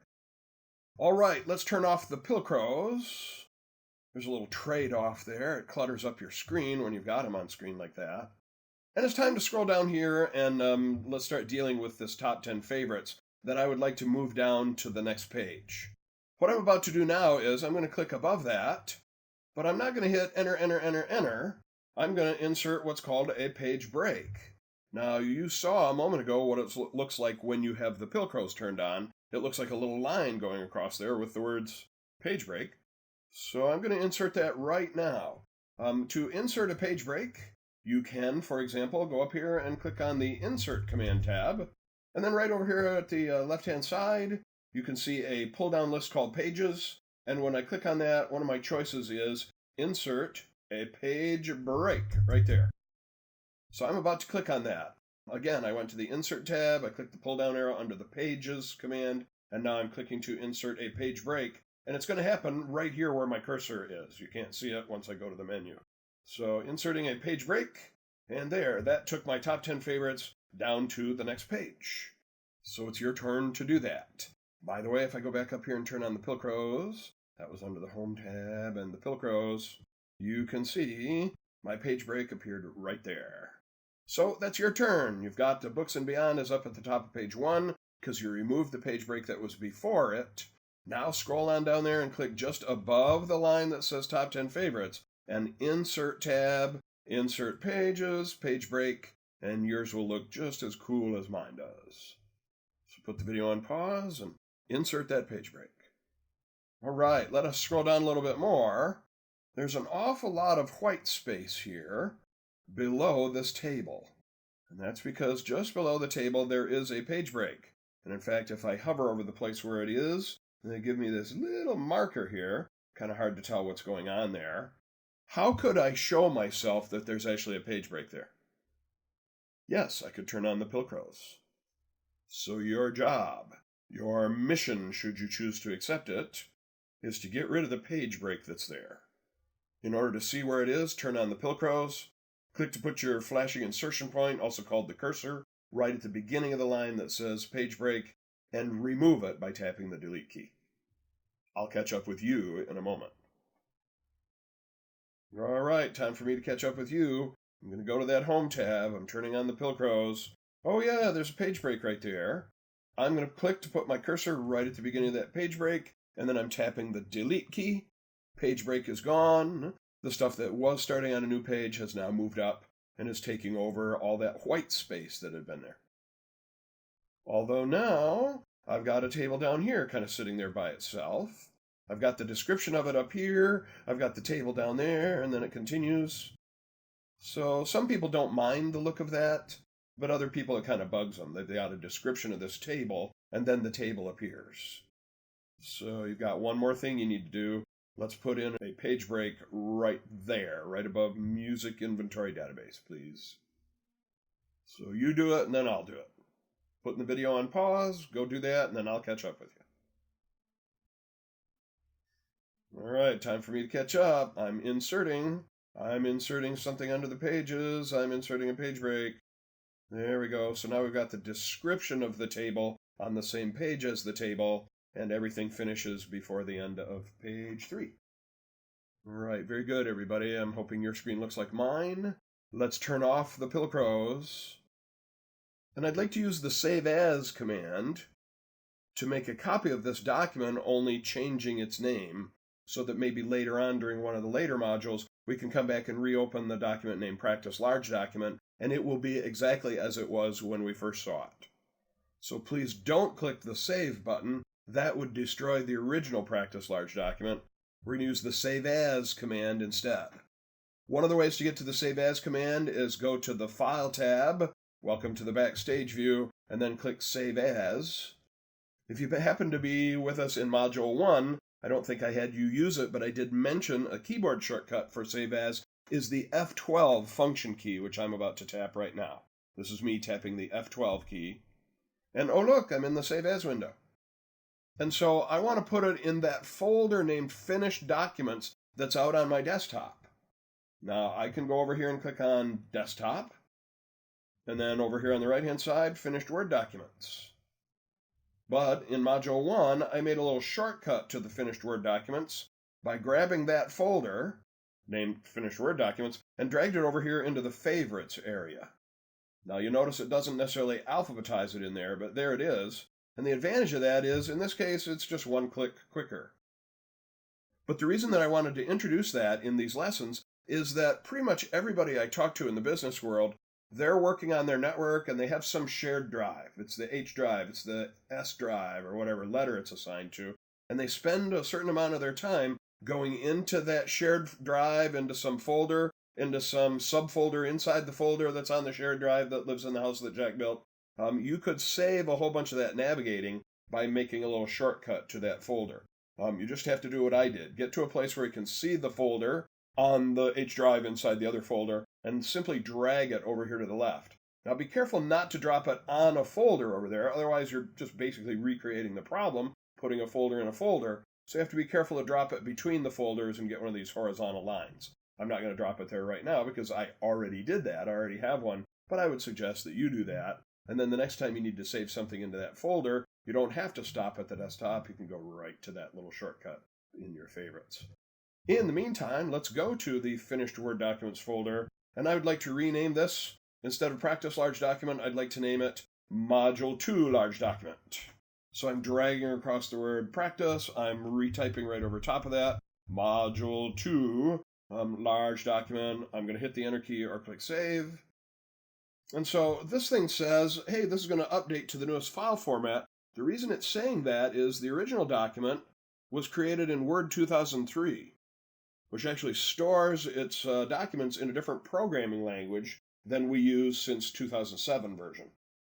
So the version that was used in 2007 is the same file language that's used now in 2010 and 2013, and glory be 2016.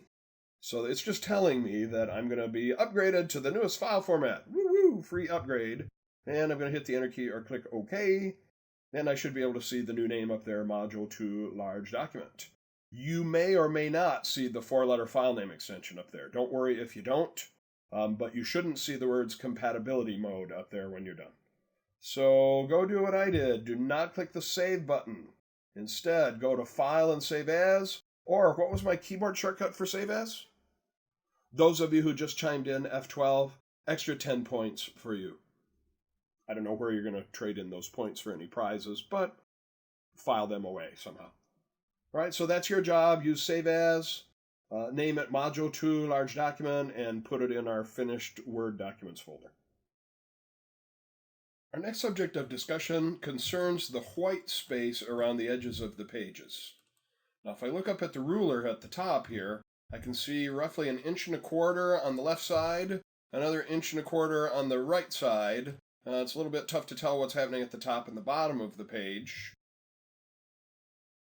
When I click in the page, I should also be able to see a ruler at the side. So by the gray space on the ruler, it looks like I've got 1 inch of margin at the top and 1 inch of margin at the bottom of the page. So 1.25 inches left and right, inch top and bottom. Maybe I would like to change that. Maybe, for example, I have one of those cool printers that'll print on both sides of the paper, and I would like to leave a little bit of extra space to put in staples or 3-ring binder holes or something like that on the inside of each page, and then as I print on the back side of the page, I still want the 3-ring binder holders on the inside of the page. And what that means is it's on the left side of the front of the page and the right side of the back of the page. And I shouldn't still be excited all these years later about having a printer that prints both sides of the page, but I love mine. I do a lot of printing, and not having to print one side of the page all the time or put in half the pages and then flip them over and print the other half is what I used to have to do. Man, I'm a happy camper now with a 2-sided printer. So let's talk about setting up the white space, the margins, for a 2-sided printer here for a moment. So to get to the margins, I'm going to go up to the Layout command tab to produce the layout ribbon, and then over here at the left-hand side is a button about margins. So this is talking about the white space at the side and top and bottom of a page. Now, why do they do that? Why do they bother putting white space around the edges? Well, it turns out that if you have really long lines that go very near the edges of the page, it's easier for your eyes to get lost reading across those longer lines. And hardly anybody has a printer that will print right to the edge of the page anyway, so you're going to have some white space in there somehow. You might as well learn to control what that does. So I'm going to go up here and click the pull-down arrow for the margins, and you will see that there are several presets. So we've got the 1/2 inch at the top, bottom, and left and right. We have something called moderate. We have something called wide. Mirrored, we're going to talk about in a minute. You'll notice one of them has kind of a blue box down here. It is the 2003 default, and you may remember that when we saw that thing about updating the file format, I had mentioned that this did come from a 2003 file, so that's why it has an inch at the top and the bottom and an inch and a quarter on left and right. But if I want to change those, then I just need to move a little bit farther down here. So there's a scrollable list up here, and then down way at the bottom there's one that says Custom Margins. I'm going to click on that, and that opens up this dialog window. You can see its title says Page Setup, and among other things, it's got information about the margins, top, bottom, left and right, and etc. So why don't you join me in that window for just a moment? That is, put the video on pause, and to be able to see that layout window for the margins, you're going to go up here and click on the Layout Command tab, which produces the layout ribbon, and then over here at the left side, click the pull-down arrow for the margins, and then click on Custom Margins, and your screen should look like mine. So put the video on pause for just a moment, and catch up with me into the Page Setup window to talk about margins. So you can see there aren't just 4 boxes here, top, bottom, left, and right. There's also something called gutter and gutter position. Very often the gutter is used to temporarily increase margins for maybe 3-ring binders. Or you can just increase the left margin for those things as long as you're just going to be printing on one side of the page. But if I'm going to be printing on both sides of the page, it's going to take a little trick. It won't be called the left side, and you'll see that here in a moment. So I'm noticing down here towards the bottom of this window, there's a little list box that says Apply to Whole Document. Right now, that's what I want to do, apply to the whole document with whatever I set up. And then I've also got a thing here that says Multiple Pages. And as I click on that pull-down arrow, I can say, well, I'm going to print 2 pages on each sheet and then fold it like a booklet. In fact, there's a slightly different thing called book fold. And then I would like to introduce this idea of mirrored margins. Now, right now it says you got a left margin and a right margin. Watch what happens if I say mirror margins. Here I see a little sample of 2 pages where I'm going to be printing on both sides of the page. And now you notice it doesn't say left and right. It says inside and outside. So if, for example, I set these up to be an inch on the top and the bottom and the inside and the outside, then this is a little sample of what it's going to look like. The white space on the inside and outside edges are the same. Now, what about my 3-ring binder? Well, I could add a gutter here and put the gutter, notice it says left, it doesn't really say inside. Or the way I'll usually do it is I'll just increase the inside margin a little bit. So I'm going to change my inside margin from 1 inch. I'm going to click and I'm going to make it maybe 1.25 inches on the inside. And then if I click on some other box, it's kind of subtle, but notice now the inside margin in the sample box is ever so slightly wider than the outside margin in the sample box here. So the front page would be on this side. This would be a page 1, and then a page 2 and 3, 4, and 5. So my even numbered pages would be on the left, my odd numbered pages would be on the right. My cover page would be one of the right side pages. So that's the idea of mirrored margins. And so maybe I want to make the top margin a little bigger or a little smaller. This is a box where you can do that. Bottom margin as well.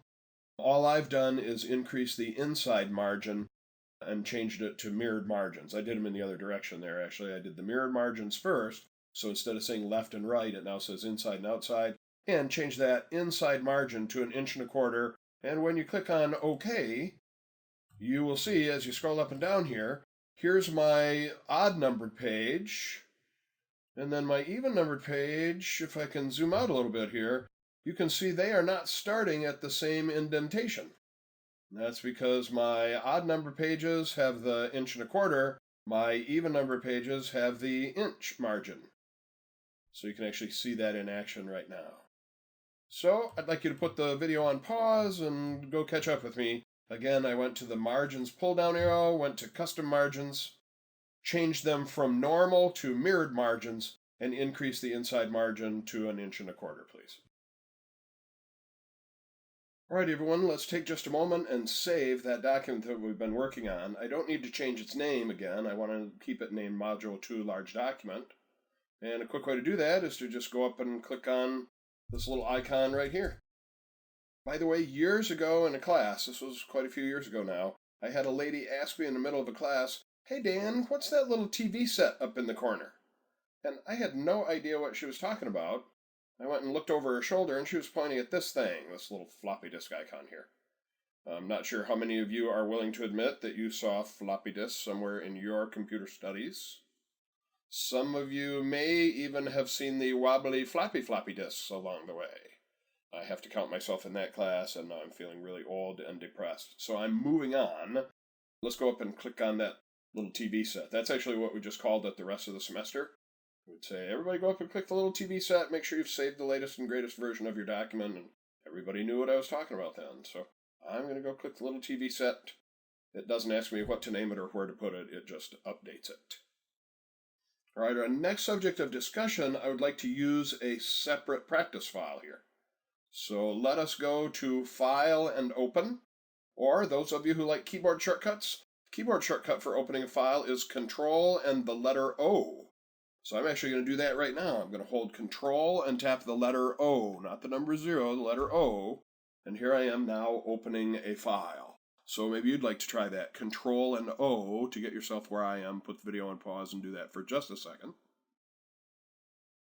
All right, now we're going to slide down and click on the Browse button.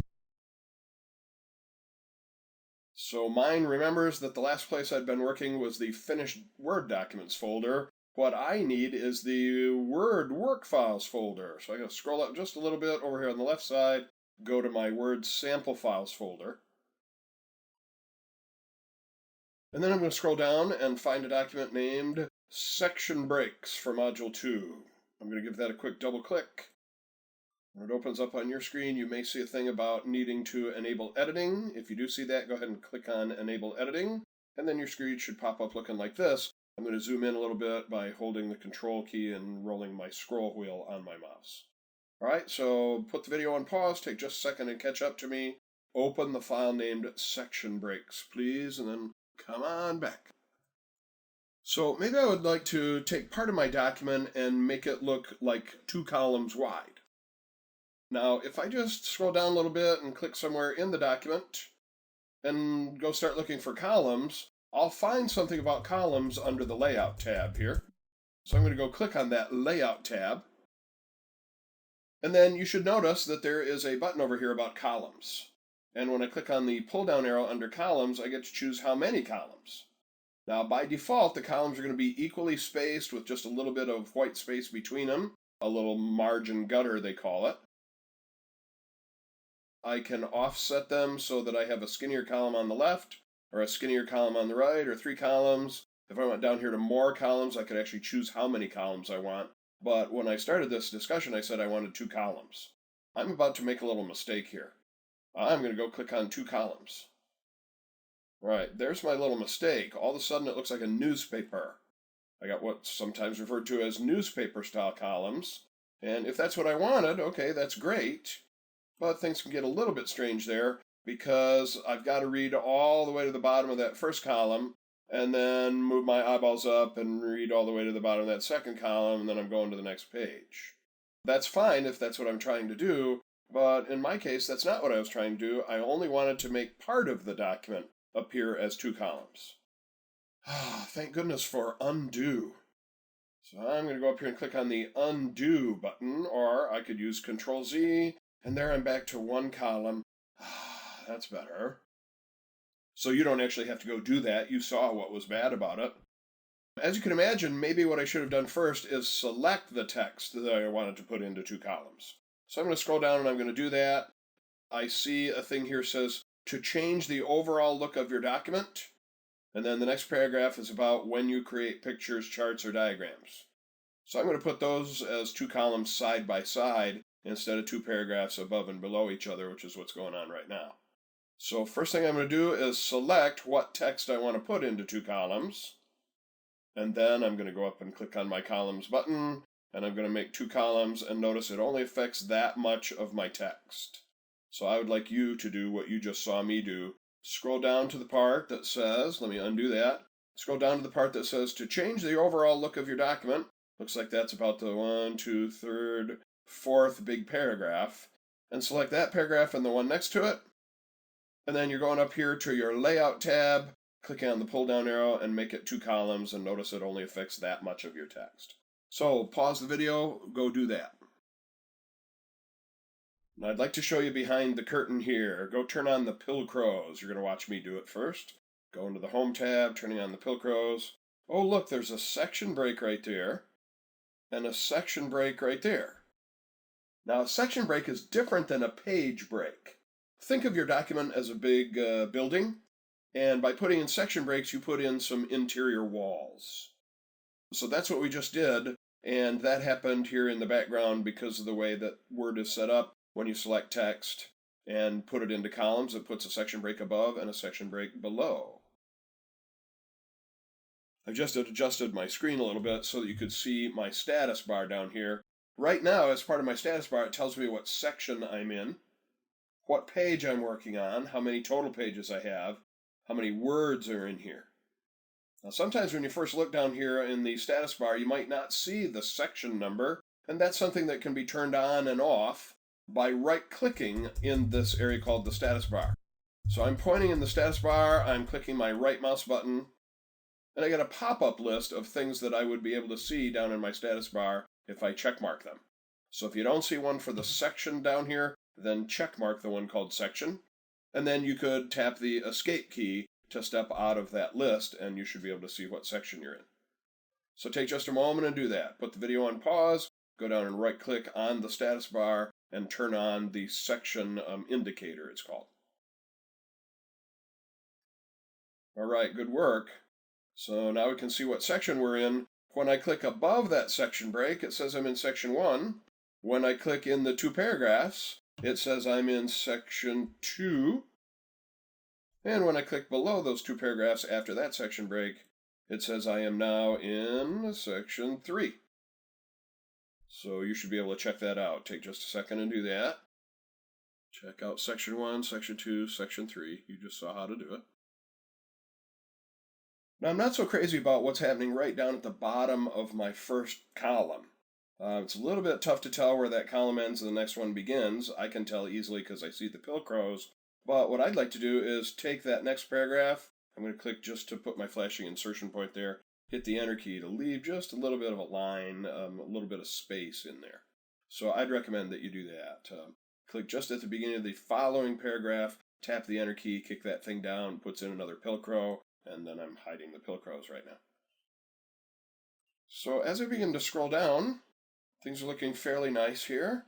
I do have a paragraph that starts on one page and finishes on another, but the longer document I'm working on, the more often that happens. I'm not going to worry too much about that. So far, the section breaks that we put in were just for a small piece of text, not a whole page. But sometimes I do want to insert not only a page break, but a section break to lead to something that we're eventually going to talk about when we get to mentioning headers and footers. Not headings. Headings are font styles. Headers is something else, and we're going to be talking about that pretty darn soon here. So I would like to get to the top of my document. There is a nice keyboard shortcut to do that. Maybe you know it already, or maybe you saw us use it in Module 1. Think about what it is. Wait for it. Yeah, it's Control and Home. If you're not familiar with this, if I click in the middle of a line and I just tap the Home key on the right side of my keyboard, it moves my cursor to the beginning of that line. But if I want to get to the whole beginning of the entire document, I can hold Control and tap the Home key, which is what I'm about to do right now, and what I would like you to do is hold Control and tap the Home key. And now you can see a label up here that says Chapter 1. While we're here, why don't we do a little bit of work with those margins? So I'm heading up to the Layout tab, I'm clicking on the Margins pull-down arrow. I'm going to go down here to Custom Margins. So we'll leave the top and the bottom at 1 inch. Let's change it from normal pages to mirrored margins. We're going to say top and bottom is 1 inch. Inside, doesn't say left anymore, it says inside. We're going to make that 1 1/4 inches. Little extra room there for our binders, 3-ring binders, spiral binders. And on the outside, let's make it 3/4 of an inch. That is 0.75 of an inch. on the outside. And then notice down at the bottom here, it says this would apply to only this section. Now we've actually got more than one section here because of the columns that we did. So let's say apply to the entire document. And then choosing OK, and I can see the extra space at the left side of one page and then at the right side of the next page, and so forth. So take just a moment and do that if you would. That was margins, custom margins. Start out with mirrored margins, 1 1/4 on the inside, 3/4 inch on the outside, and don't apply it just to this section. Make sure you apply it to the entire document. Now I'm using Control and the scroll wheel to zoom out until I can see more than one page here. In fact, let me zoom to what we might call 2 up. And notice that right now it looks like the inside margin is the skinny one and the outsides are the wider one. But let me just talk about how this thing is actually going to print. So let me go to a PowerPoint slide here, where I have a little picture of the Word icon. Now, this is supposed to simulate a document, so here's the front page. So this would be page 1 here. And then as we flip this thing open, this would be my page 2, and then this one is going to be my page 3. So what we were seeing on screen a moment ago when we had it zoomed out isn't quite what's going to be happening. And maybe a way to see that, let me just go back to my Word document here, would be to zoom out just a little bit more so that I could see 3 up. So here's going to be the opening page, and then here is the inside pages. And so this way you can see that right in here we're going to have the wider margins when we put in our binder on the inside of those pages 2 and 3. So I'm going to zoom in. Again, I'm just using Control and the scroll wheel to do that. So if I show the Pilcrows, let me just remind you that when we set up these columns, it automatically put in what's called a continuous section break at the beginning of the 2 columns, and another section break continuous at the bottom of that. So those appeared just automatically. And this is bugging me a little bit. I'm going to click down here and tap the Enter key to move that down just a little bit. You can do that if you want. It's not terribly important. What I'd like to do now is break this document down into its multiple chapters by turning each chapter into a section. So here we have a section that's less than 1 page. What we're about to create are some sections that are more than 1 page. I'm going to turn off the Pilcrows just because they're not terribly important for this part. So I'm going to scroll down and I'm going to find where it says Chapter 2. There it is, Chapter 2 Pictures. I'm going to click to put my cursor right there. And then I would like to insert a special kind of section break. This is going to start a new section and it's going to start a new page. We've seen how to insert a page break. One of the ways to do that was here under Insert and Pages and Page Break.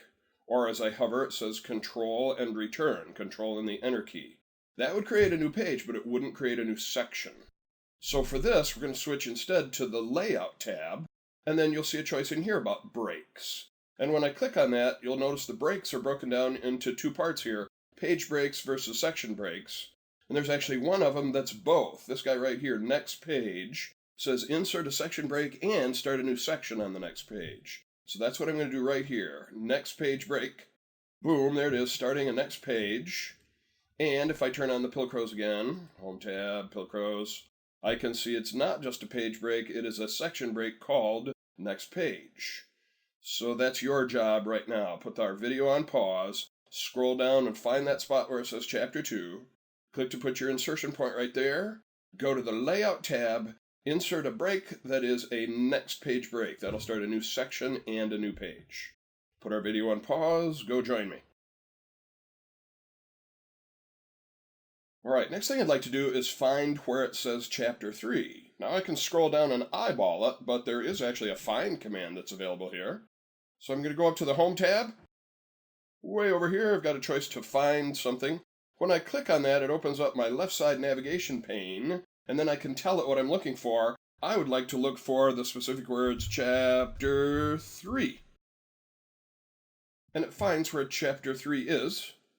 And now that I've found it, I can close the little searching window, click there. I'm going to insert one more of those. Let's see, where was that? What tab was it under? Yep, it was under Layout. We're going for breaks. and next page break. Okay, so your job is to do that now. You're going to do the find command, find chapter 3, insert one of those next page breaks.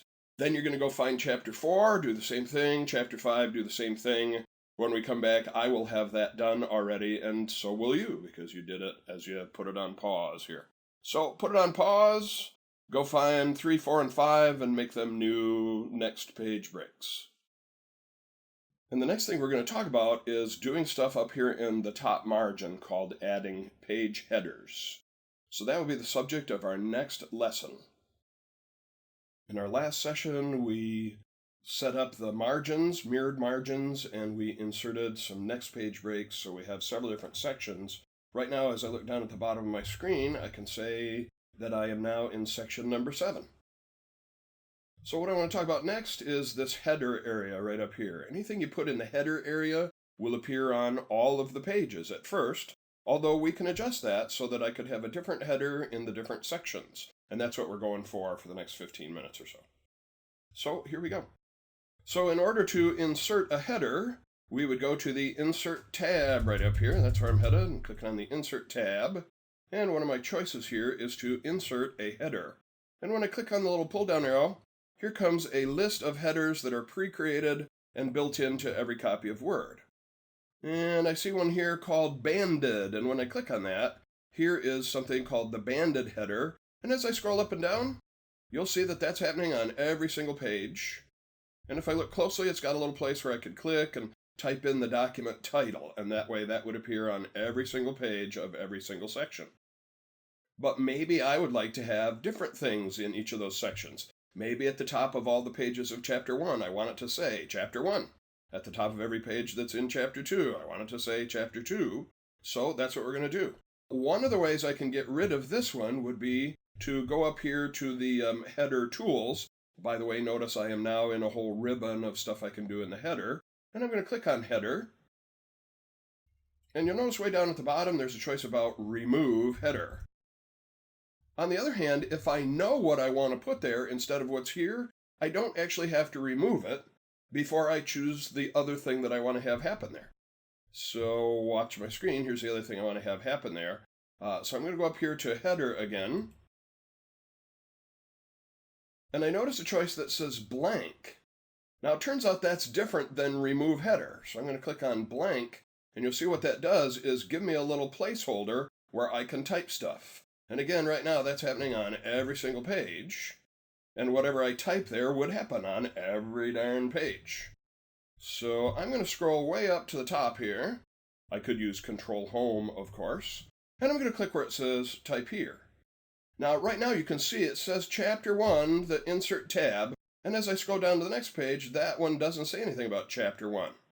If I put Chapter 1 up here in the header, then it will say that so far on every single page. And then we'll talk about how could I change it between the different sections. So that's where I'm headed right now. I'm going to double click down here in the text to step temporarily out of the header section.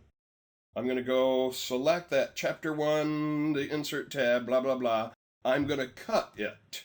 So one of the ways to do that, I can right click on it and I'm going to cut it. And then I'm going to go click where it says Type Here. In fact, I have to double click. And that's where I'm going to paste what I just cut. And I'm going to say, all right, paste that in here. And there it is. Now, I've got a couple of extra enter keys down here. I'm going to just hit the delete key to get rid of one of them, leave a little bit of space. But now as I scroll down, you'll notice every single page says Chapter 1. Even the pages that are actually Chapter 2 stuff. Here's Chapter 2 pictures down here, but it says Chapter 1 up there in the header. We're going to take care of that right now. But before we do that, I would like you can skip the part where we inserted the one called Banded, and just go up there and click in the header and click on header and make it a blank one. That'll give you the typing section. And then you're going to do what I did. We double-clicked in the document to step out of the header. We selected the words Chapter 1, the Insert tab. We cut them. We double-clicked on the little placeholder up here, and we pasted them. So join me with that part, and then we're going to talk about how can I make the sections have different headers and footers from each other. So join me in that part thus far. Now comes the part where we have different headers for each section. So I'm going to scroll down. I'm going to go find that area where it says Chapter 2. Yes, I could do a find command for that. So here's my Chapter 2 part. Notice right now up here it says Chapter 1. This is the thing we want to take care of right now. And there is one specific, very important step in here, and I'll stress it when we get there. So I'm going to select Chapter 2 Pictures. I'm going to cut it. Right now I'm using Control X. Then I'm going to go up and click in the header part. I probably have to double click to get into the header part. And before I do any pasting, there is something really important to talk about. Notice right over here on this side, it says that this header is the same as the previous header. I don't want that to be true. I want this header to be different from the previous header. And in order to change that, we're going to go right up here where it says Link to Previous, and we're going to click to turn that off. This is a really important part here. Another thing to think about, do this from top of the document to the bottom of the document. Makes it way easier. If you try to work from the bottom to the top, things get really wonky on you. All right, so I'm going to click on Link to Previous to tell it I don't want it linked to previous. Notice the little marker that says same as previous is different.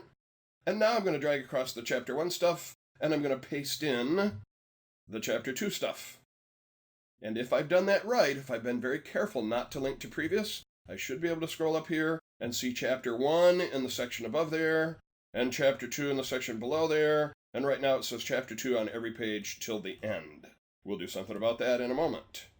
So I need you to catch up with me. Again, just to reiterate what I did. I scrolled down, I selected the words Chapter 2 Pictures. I cut them.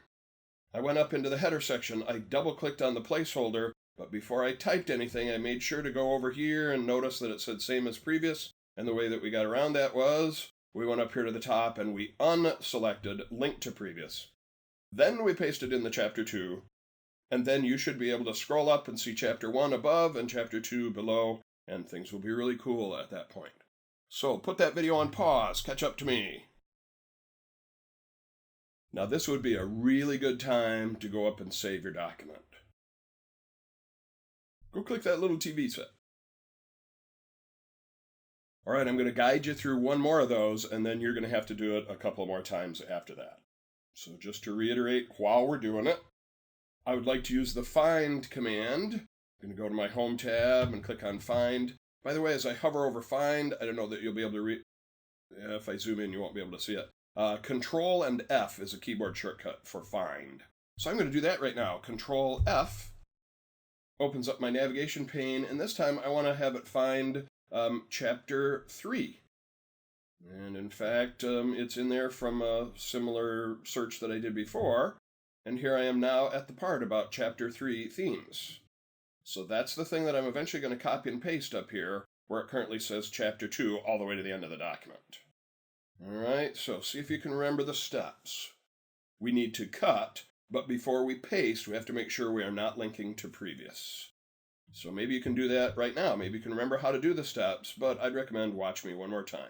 So I'm selecting the text, I'm cutting it through Control X, for example. I'm going to go up and double-click in the header on the area that I want to paste, but before I paste, I notice it says same as previous. That's my enemy right now. I need to not link to previous, select this text, and then paste. I'm using Control V. And so now if I scroll down, I should see Chapter 3's all the way to the end. And as I move up, I ought to be able to see Chapter 2's up here. And Chapter 1's way up here. Chapter 1's.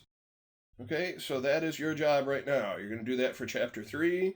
And then I'm not going to come back and show you how to do it again. You have to go find Chapter 4 and do that. Chapter 5 and do that. Remember, the most important part of that is not to link to previous.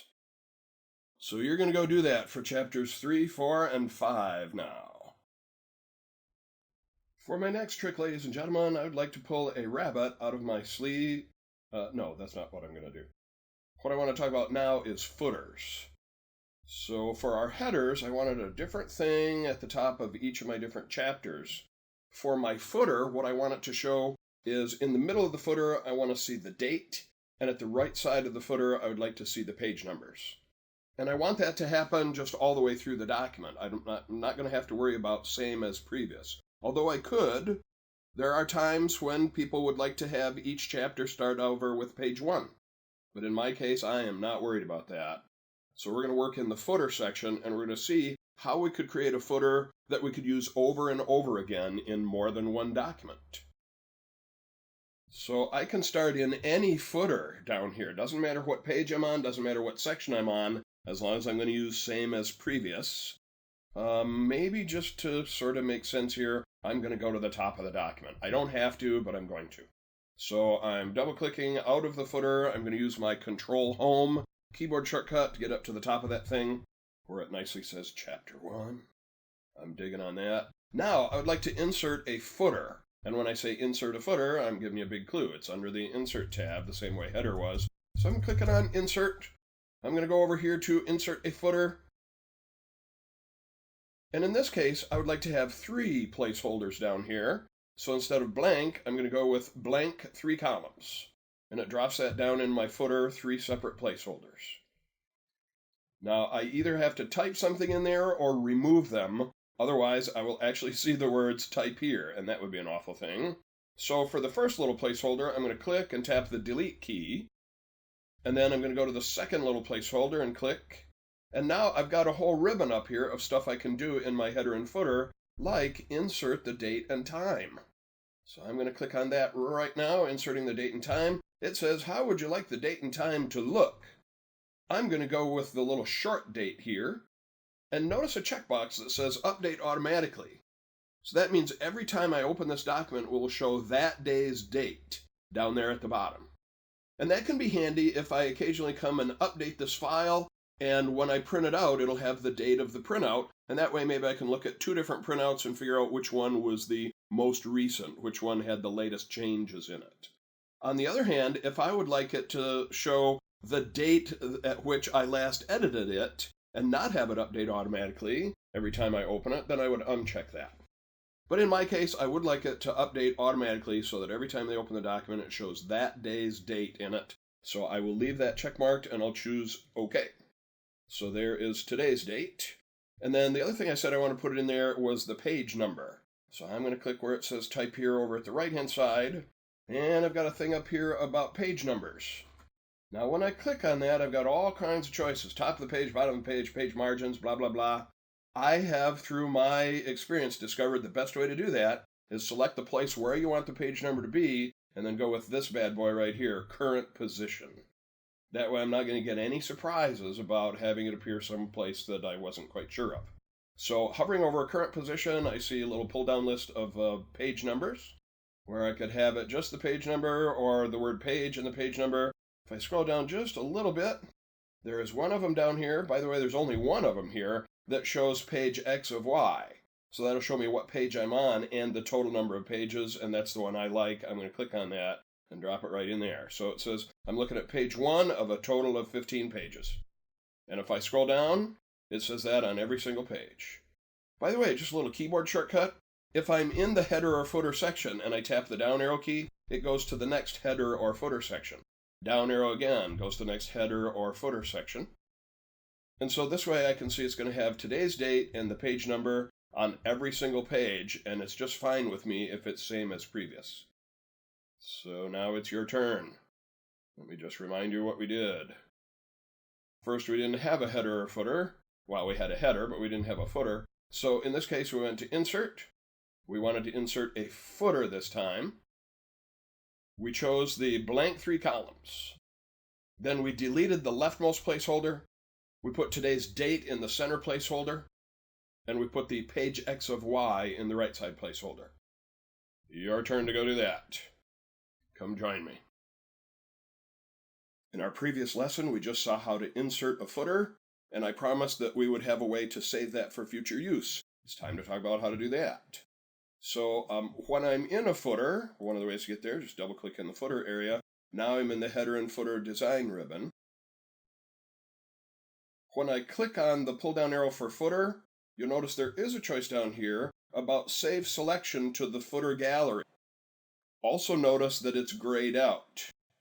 Any theories as to why save selection to footer gallery would be grayed out? What does it usually mean when something's grayed out on a menu? it means it's unavailable, but it also usually means that if I did something else first, then that would become available. Save selection to the footer gallery. I have not made a selection. That's why it's grayed out. So I'm going to go make a selection. I'm going to double click in the footer section, and maybe I'll move out here into the left margin so I get my up pointing right arrow. A single click selects that whole line. Now that I have a selection, I can go to the footer pull down arrow, and I can say, oh look, save selection to footer gallery. Opens up this lovely dialog window. So it says for the name, it's just going to put in the things that I've typed in there, and that's going to look kind of weird as the name of a footer. So I'm going to replace that name with, let's see what's in it, date and page number. That would be the name of my personal footer that I've created. And it's got a category here called General. And you wouldn't know it now because you just have never seen it. My experience tells me if I leave that as the category called General, then my saved footer is going to be down at the bottom of the list of footers that are available. So I have discovered through a little bit of practice that if I switch that from General to something called Built-in, yes, I understand it wasn't really just built-in, but we're going to make that choice, Built-in. And then I got one more secret. If I choose Built-in, it'll put it in a group of choices near the top of the list of footers. And then I got one more secret here. If I go up and click at the beginning of the name and start it with a space bar, alphabetically spaces come before A's and B's and C's.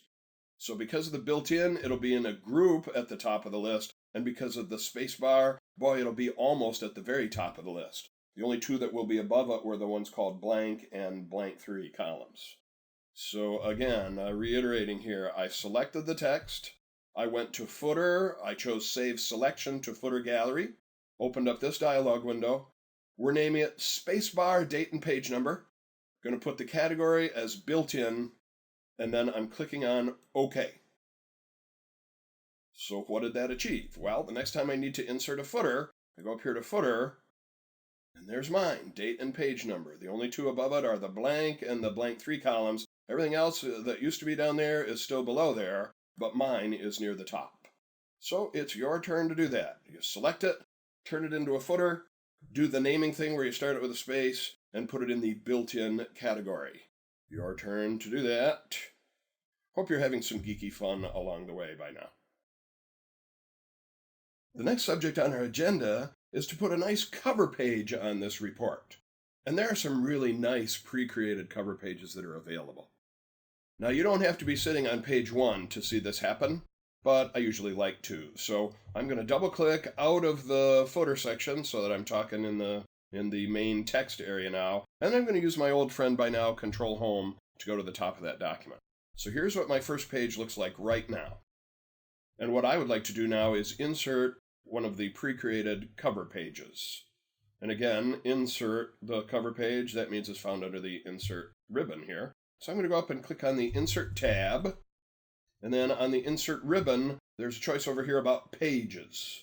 And when I click on the little pull down arrow for that, I can see cover page, blank page, and my old friend page break. So this time I'm going with cover page. And then here are several that are available right out of the box. Now you may remember there was a header called banded. Now there's actually a cover page called banded. If I scroll down just a little bit, I kind of like this one that says filigree. I used to work in a jewelry store. A filigree ring has little cutouts in it, in the band itself, so you can see through the ring to your finger. And they'll have all kinds of decorations and stuff on like that on a filigree ring. So I'm going to choose the filigree cover page. And there it is. It drops it right in there. Now it always puts that at the beginning of the document, no matter what page I was sitting on when I did it. And you can't have more than one cover page. Well, actually you can if you go through a bunch of finagling, copying, and pasting, but there's no real use for having more than one cover page. Now you notice on the cover page it's got a place for the document title and a place for a document subtitle. And if you don't either erase or type something in those places, then when you print the thing out, it'll say those words, document title, document subtitle. So I can see up in the title bar, the name of the document is Section Breaks Mod 2 blah blah blah. That doesn't mean that's what the document title has to say. Maybe this document is about how to use Microsoft Word for various methods. Now I'm noticing up at the top of the screen, the name of the file is Section Breaks. But maybe what the document is about is using Word 2016. So I'm going to click in the document title, and I'm going to type that in as the title for this document, using Word 2016. Now you can see in this case it's set up to use all capital letters. You can change that if you want, but looks kind of cool. And then for the document subtitle, if I've got one, I could put it in there like my byline, have my name in there. Or if I don't want to put anything there, I just tap the delete key and get rid of it. And when I click away, let's see. So if I do a print preview right now, you'll see it'll actually have that document subtitle thing there. So what I'm going to do is try to totally delete it, tapping the delete key, and then maybe even click on the subtitle little name there, and delete that one more time. And then when I click away, I'm left with just a little paragraph mark, and that's not going to print. And again, as I go to File and Print, so I can see a print preview, I can see the words that I put in there, and I don't see any subtitle. So getting rid of that subtitle was a little bit difficult. I kind of had to delete it twice. All right, so that's your job now. You're going to insert a cover page. And if you want to try a different one than Filigree, definitely feel free to do that. Just make sure that every one of the placeholders either is deleted or has something in it. So go insert a cover page, everybody. If you haven't done it recently, this would be a good time to go and save all of your open documents. And then let us start a brand new document. Now, I mentioned this next thing in Module 1, but maybe not everybody has actually checked out Module 1, so let me just mention it here. I want to start a new document. One of the ways to do that is to go up to my File tab. And in here in the Backstage view, I can say I would like to make a new document, and then it offers me a whole bunch of really cool ways to make new documents for certificates and calendars and just all kinds of stuff that's in there. It's taken it a second to catch up to me. And in there I can say, oh, what I really wanted was a blank document. But if I know that I want a blank document, then I can actually do that a faster way through a keyboard shortcut, the keyboard shortcut being Control and the letter N as in new.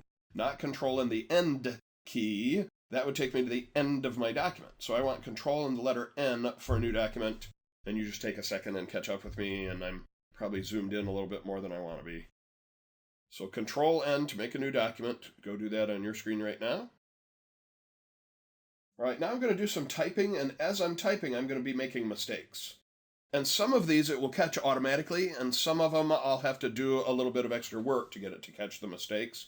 But the reason it will catch some of them automatically is because of what I'm about to show you now. You don't have to do this on your screen, you're just going to watch. So I'm up here going to File, and then in the Backstage view, I'm going to click on Options right down here in the corner. And when I choose something on the left-hand side, it changes things on the right. And I want to talk about proofreading, also called proofing. So on the left side, I'm going to click on Proofing. Then I'm going to scroll down just a little bit, and I want to talk about these things right in here. So automatically, Word 2016 is set up to check your spelling as you're typing, mark grammar errors as you're typing, find frequently confused words and mark them somehow, and check the grammar and the spelling at the same time. So that's why some of the things you're going to see are going to happen right here. I'm clicking on OK. So you've just peeked behind the curtain. Don't ignore the man behind the curtain. Sometimes you need to peek behind the curtain. Okay, so you're going to see me typing some stuff, and then I'll leave it on screen, and you can repeat what I did here.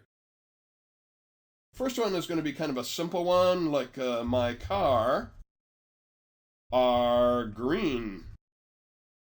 And right now it doesn't seem to have caught the word are, but as soon as I hit the Enter key, sometimes that's enough to get it to trigger catching the thing that was wrong. All right, we'll talk about what to do that in just a moment. I'm going to keep typing now. Let's let this company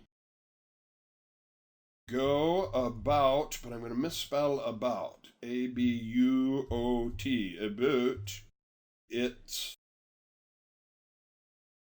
business. And I want you to watch a special thing that's going to happen right here. I'm going to slightly mistype business, B-U-S-I-N-E-E-S,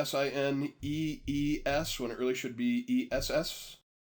And when I hit the period, did you see it fix it? I typed EES, it typed ESS. Again, we'll talk about why that happens in just a moment. All right, I'm going to hit the Enter key. By the way, that was called autocorrect. Oh, now it finds something about the its that it doesn't like. So while you're typing, it will catch some things. Other things, it waits until you hit the Enter key or a space bar to catch problems. And some words it just fixes right away, and you might even not notice it, that it fixed it. My first job was at McDonald's. So when you worked at McDonald's, they would show you these training films on how to do things. And one of my favorites was the training film about building Big Macs, because it had some just classical subjects in it. So one of the things that they would say in this video, I'll never forget it, you're working on a Big Mac. And so you've got a toaster that has the 3-section bun for the Big Mac. So it's got the bottom, it's got the middle, and then it's got the McCrown. Yes, that's what they called it. So one of the steps in the video for making a Big Mac was put the McCrowns on the McBuns. That was my favorite phrase in the whole training video. Put the McCrowns on the McBuns, and then you send them to the front because that's the last step. So put the McCrowns on the McBuns. When I hit the Enter key, it seems to catch something about the McBuns. So I'm going to leave this on screen. I would like you to go to your window and type things the way I did. And remember, when you type in business, try to type an EES, and as soon as you type a period and hit the Enter key, it might not even wait that long. It might just fix it while you're typing it. So again, I'm going to leave this on screen. You're going to catch up with me, put the video on pause, and do that stuff. All right, welcome back. By the way, I'm from the Detroit area originally, and right across the Detroit River is Windsor, Ontario. So we would do a lot of business and talk to people from Canada. And so this would be kind of the way that it would sound. Let's let this company go about their business. But they would not spell it this way. More information than you need to know about me. So let's see what we can do about these things that it has found. I'm going to go up here and point at the R green, and I'm going to right-click on it. And in the pop-up stuff that appears, I've got the little mini formatting toolbar. And then down here at the bottom, I've got stuff down here about spelling and grammar. And so it's suggesting that I should use the word is, and if I click on it, it'll replace it. But maybe I'd like to figure out a little bit more information about what's wrong with that word. I'm going to slide down here and click on grammar. And that opens up a little window pane over at the left side that says, all right, here's the word that's wrong, here's what we're suggesting. And if I click on change, it'll just fix it. Or if I want to read more about it, I've got a little arrow down here that I can click on and scroll down a little bit, and it's telling me what's wrong with it. The subject and the verb should agree in numbers. They should be singular, or they should be both singular, or they should be both plural. And then it offers me some suggestions that are not about my specific word here, but like, here's what we're talking about, here's some examples. All right, so in this case, I do want to replace it with is. I can just click on change right here, and it does that, and it hides that little mini panel that popped up. So you try that. You can right-click on it, and in the little pop-up that appears, you can just click on is, or if you want to read more about it, click on grammar, and then read about it, and then click on replace. All right, let's move on to the next one. So for each of these, you're putting the video on pause so that you can try it out. All right, let's talk about the next one. I'm going to do the same thing. I'm going to right-click on let's. And this time they don't seem to offer me the little extra thing about grammar, but they do tell me, oh, it should be like this with an apostrophe. By the way, if it's not really misspelled, then I'll have this thing about ignore it, or we'll see some other choices in a minute. So I'm going to click on let's with an apostrophe, and there it fixes that one. And then I'm going to right-click on about, and it offers me choices that are like that one. And we'll talk about, so where did it get these choices from? Well, I got it from something called the Spell Checker Dictionary, which is just being mentioned down here. So I'm going to click on the better spelling of about.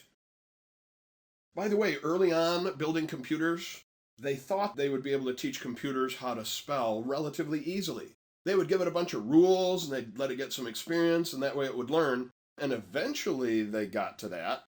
Any of you who watched Jeopardy, where they had the big blue computer playing against humans? So eventually they kind of worked that out. But imagine initially trying to teach a computer how to spell. Like, I want to give it some rules.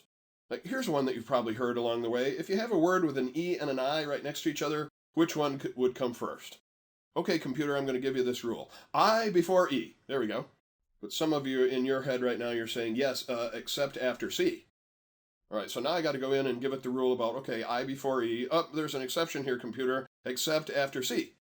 And when I talked to my father about this years ago, he said, well, the way we learned that rule went like this: I before E, except after C, except when sounding like A, as in neighbor, N-E-I-G-H-B-O-R, or way, W-E-I-G-H.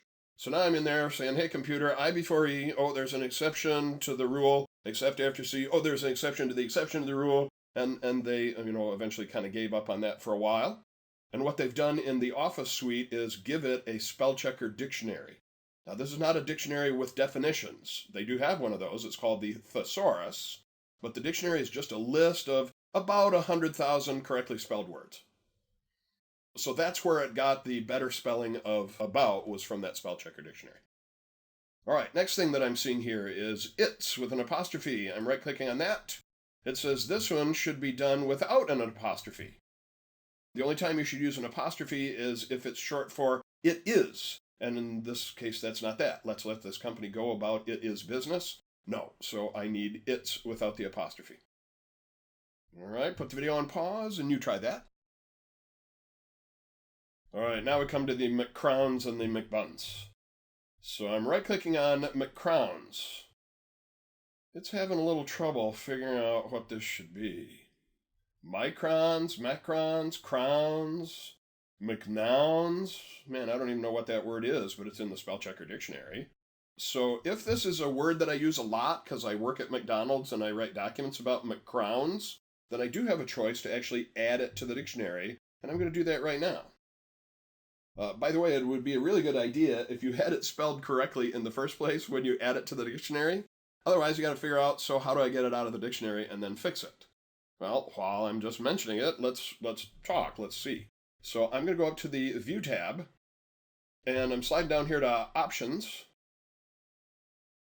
And I'm going over here to the Proofing Tools. We were looking at this a moment ago with the check spelling and all that. And right here it says, hey, we've got some custom dictionaries. And so I'm going to click on Custom Dictionaries, and it shows me a couple of them. And one of them, if I zoom in on it, it's named My Roaming Custom Dictionary. And it says that's the default place where it would store these kind of words.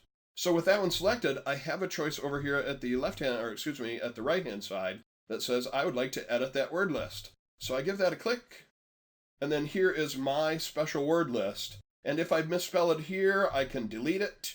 Notice there's not a fix it here. So if I'm realizing, I misspelled that one in the first place and I want to remove it from that spell checker dictionary, I can select it here and then delete it, and I'm going to do that.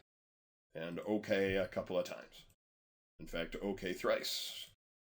There we go. So now it's misspelled again, and I don't have any better phrase for that. So we could do the same thing with McBuns. By the way, the red squiggles are not going to print. So if this is just a one-time thing and you don't want to add it to the dictionary, leave the red squiggles there. That's fine. All right, so try that out. Right-click on the word McCrowns and add it to the dictionary. And then to remove it from the dictionary, you go to File and Options, Proofing, Custom Dictionary, Top Default Dictionary, edit the word list, click on the word, and delete it. So that's your job for the next couple of minutes here. Put the video on pause and go do all of that stuff. All right. Now, I'd mentioned that there are some things that it won't necessarily find on the first pass through, but there's another way to get it to kind of start over again. I'm going to go up here to the Review tab. I'm going to click on that. And then I've got a choice in here about the spelling and grammar. And I'm going to click on that. And right now it starts wherever my cursor was and checks forward from there. And here are words that are in the spell checker dictionary that it found. And I'm going to say, no, I don't really want to do any of those. I'm just going to say ignore all for the moment. And then it finds this one that's wrong. I'm going to say, yep, ignore that one as well. And now it says, all right, that spelling and grammar check is complete. Sometimes it will find things that it didn't find previously. So I'm just saying, after you fix the things that it found automatically, run that spelling and grammar checker again. And then one more thing that's really important, there are still things that it won't find. You still have to eyeball your document and go through it and see if there are things that it didn't find that you would like changed. So you still need to go through and check things by eyeball, but it's kind of nice to feel like somebody's watching your back. In this case, Word itself. Now, I had mentioned that there were a couple other things we were going to talk about, so let's look a little bit more about the proofing tools. For example, let's say I would like to find a different word for the word company. So I'm going to go just click in the word company to put my cursor there. I don't really need to select the whole thing, as it turns out, for this. And under my review tab, where I was doing spelling and grammar a moment ago, that pulled things in from the spell checker dictionary. But I said that dictionary doesn't really have definitions or synonyms. The thesaurus does that. So I'm going to click on the thesaurus. That opens up a little control panel over here, where it is now showing me synonyms for the word business. Corporation, firm, concern. And then as I scroll down some more, it says, oh, there's another definition for the word company, and it's companionship. And so sometimes they'll have the noun version of it, they'll have verb versions of it, they'll have multiple, sort of versions of a word and words that you could substitute for that.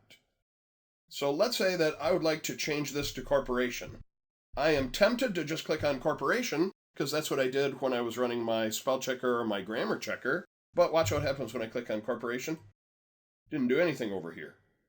What it's doing instead now is looking up synonyms for the word corporation. Oh, and it says one of those is company. Yeah, okay, there's a big circle. So if I want to go back and look at company again, I can either click on company, or there is a little arrow here where I can go back to a previous one that I was doing. Click on the little left arrow, now I'm looking at company. So how do I get corporation in there in its place? The secret in this case, if I click the little pull down arrow, I see a couple of choices called insert or copy. Alternatively, if I right click on corporation, I will see those choices about insert or copy. Copy means take this word corporation and put it on the clipboard waiting to be pasted someplace. If I want it to replace the word company right here, then I would use insert instead of copy, and that's what I'm about to do. Insert. There we go, now we got the word corporation instead of company. Right, your turn to try that. So you're going to go click anywhere in the word company. You're going to go up and click on the thesaurus. That opened up this window. Find a word over here that you would like to replace it with. I would recommend don't use the word business, because that would say, let's let this business go about its business. I don't know, I guess that could be kind of cute, but, be careful about those kind of things too. Okay, so you're going to go do that. Put the video on pause and get it to replace company with corporation, please. Welcome back. I would like to introduce the new kid on the block here, Smart Lookup. It says learn more about text that you select by seeing definitions, images, and other results from various online sources. So this is a brand new one here. Let's say we don't just have a car, we have a Mercedes. I should be so lucky. And then I'd like to look up the word Mercedes using the Smart Lookup. One way to do that is to right-click in it. There's a choice about Smart Lookup. The other one is to just go right here. They're both going to do the same thing. They're going to open up a new panel over at the right side. Smart Lookup. So it's got two tabs up here. The one defined says, we don't really have another word for Mercedes. But Explore tells me about Mercedes-Benz. It's got a Wikipedia article about it. Got some pictures from Bing Images. And some more websites that I could click on to actually go to the Mercedes-Benz website and learn more about the different Mercedes that are available, the green ones and the other ones as well. So give that a try. Give yourself a Mercedes. I wish we could actually make that happen through this class, but make believe you have a Mercedes, and then click in it and do the Smart Lookup and see this new thing appear over here. Put the video on pause. Talk to you in a minute. All right, welcome back. So I'm going to hide both of these little task panes at the right side. I'm going to hide the insights. I'm going to hide the thesaurus. Now I want to talk about a thing that we saw happen here, where I mistyped the word business and it didn't flag it, it just fixed it. That's something called autocorrect. And we're going to see that there is a list of commonly misspelled words and their better spellings. And it can be used in a couple of different ways that we're going to see.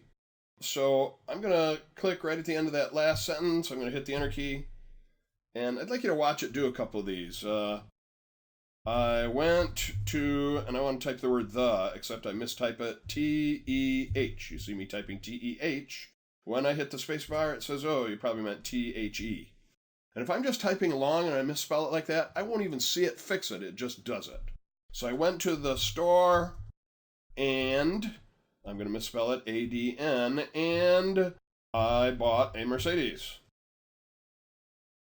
Must have been a heck of a store there. So that was a couple of examples of something called autocorrect. Now, maybe you have words that you realize from your experience that you commonly misspell, and you'd like to add them to that dictionary. There's also a couple other things we might use this for. So first of all, let's go see what this autocorrect list looks like. So I'm going to go up here to File, and I'll give you time to do this in a minute. You know how it goes. You watch me first, and then you try it. So I'm going up to File and Options, and I'm going back to that proofing section where we were talking about the custom dictionaries, the things that it automatically is looking for. And then in the upper right corner, here's the bad boy I'm looking for right now, autocorrect options. I click on that. Here comes a list. So up here at the top, we have things that it's looking for all the time, like 2 initial capitals. Here's an example of it. Or if I type a sentence and I haven't capitalized the first letter, it'll do that for me automatically. We've all had this happen where you've accidentally hit the caps lock key and it's typing everything reversal. It can try to look for those things and automatically fix it while you're doing it. Also, as I move down a little bit here, it's got a list. On the left side, it's the misspellings, and on the right side, it's what to change it to. For the moment, let me just scroll down in there. And then I'll zoom in a little bit. So, about the should be replaced with about space the. And again, these are auto-correcting features. You type it this way, it automatically types it this way. So you could go up right in here and type some word that you know you commonly misspell, and then type the better one in here. You might have to go look it up in the dictionary first to see what the better spelling is, but this way you could create things on this list of your own. You would type in the bad one, type in the good one, click on add, it would now be in this list. Now I kind of scrolled past a couple of things that were in there that I should go back and talk about for a moment. So if I want to make a copyright symbol, I can type parentheses around a lowercase c, and as soon as I hit the space bar, it'll replace it with a copyright symbol. We've got the old school smileys in here, so you could type one of the old school smileys and it'll fix it up with a new school smiley. But there are other things that I've seen people use this for. Let's say that I work for Dr. Norval Knockenlocker, and I'm supposed to sign his name at the end of every document that I send out to his customers. And so I'm always in there, all right, how do I spell Knockenlocker? So I'm going to set a thing up, so maybe I'll just type Dr. K, maybe even just DRK. By the way, these need to be letters that you would not normally just type in the course of typing a normal document, at least not these 3 letters and then a space. So I'm going to type in DRK as an abbreviation for Dr. Knockenlocker. And then on the right-hand side, I'm going to spell his name in there. Dr. Knockenlocker. All right, got one more step to do here. I'm going to click on Add. Now, let's see this in action. I'm going to OK my way out of here. You can see it on the list down here. So I'm clicking on OK, OK twice, and now I'm going to put in his name. DRK. I hit the space bar. Dr. Knockenlocker. Now you could set up a thing so that when you typed a couple letters, it could type your name. I can see that it's got a little problem with Knockenlocker here. What could I do about that so that it wouldn't flag his name, assuming I've spelled it right here? Remember how we could add it to the dictionary? I could right-click on it, and I could add it to the dictionary. Again, make sure you've spelled it right the first time, otherwise you gotta go remove it from the dictionary. All right, so I would like you to try that. Again, the way we got there was File, Options, Proofing, Autocorrect Options. So you type something on the left, you type the better thing on the right, add it to this list, and then go check it out. So I'm closing all of those little windows. So I tell you a little story about the autocorrect feature. So you don't have to do this with me. I'm going to go up to File. I'm going to choose Options. I'm going to go to the Proofing. I'm going to go to the autocorrect options. So one of my fellow teachers is a guy named Alex. And he has a good friend who's also a teacher here named Jim. So Alex was sent to a company to teach one day, and he knew that Jim would be there the next day. So he set out to sabotage Jim. He set it up so that the next time somebody typed JIM, it would type Big Fat Hairy Idiot.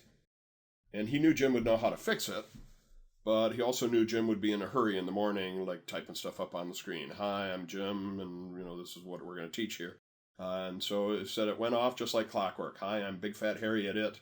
And everybody, there was this like big gasp in the room, and he had to look up to see why they were gasping. And he knew who had done it. He said, Alex. So they were both telling us the story later on. Now, I'm not suggesting you do that to any of your coworkers. Silly little note there. A little bit of a brain break.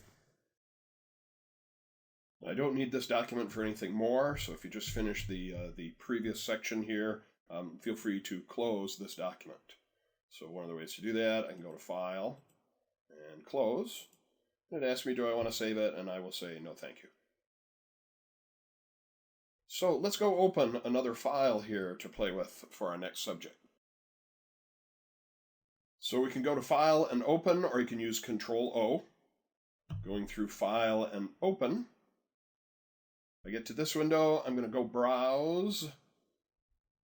And I'm going to go take advantage of the fact that I made a little shortcut over here.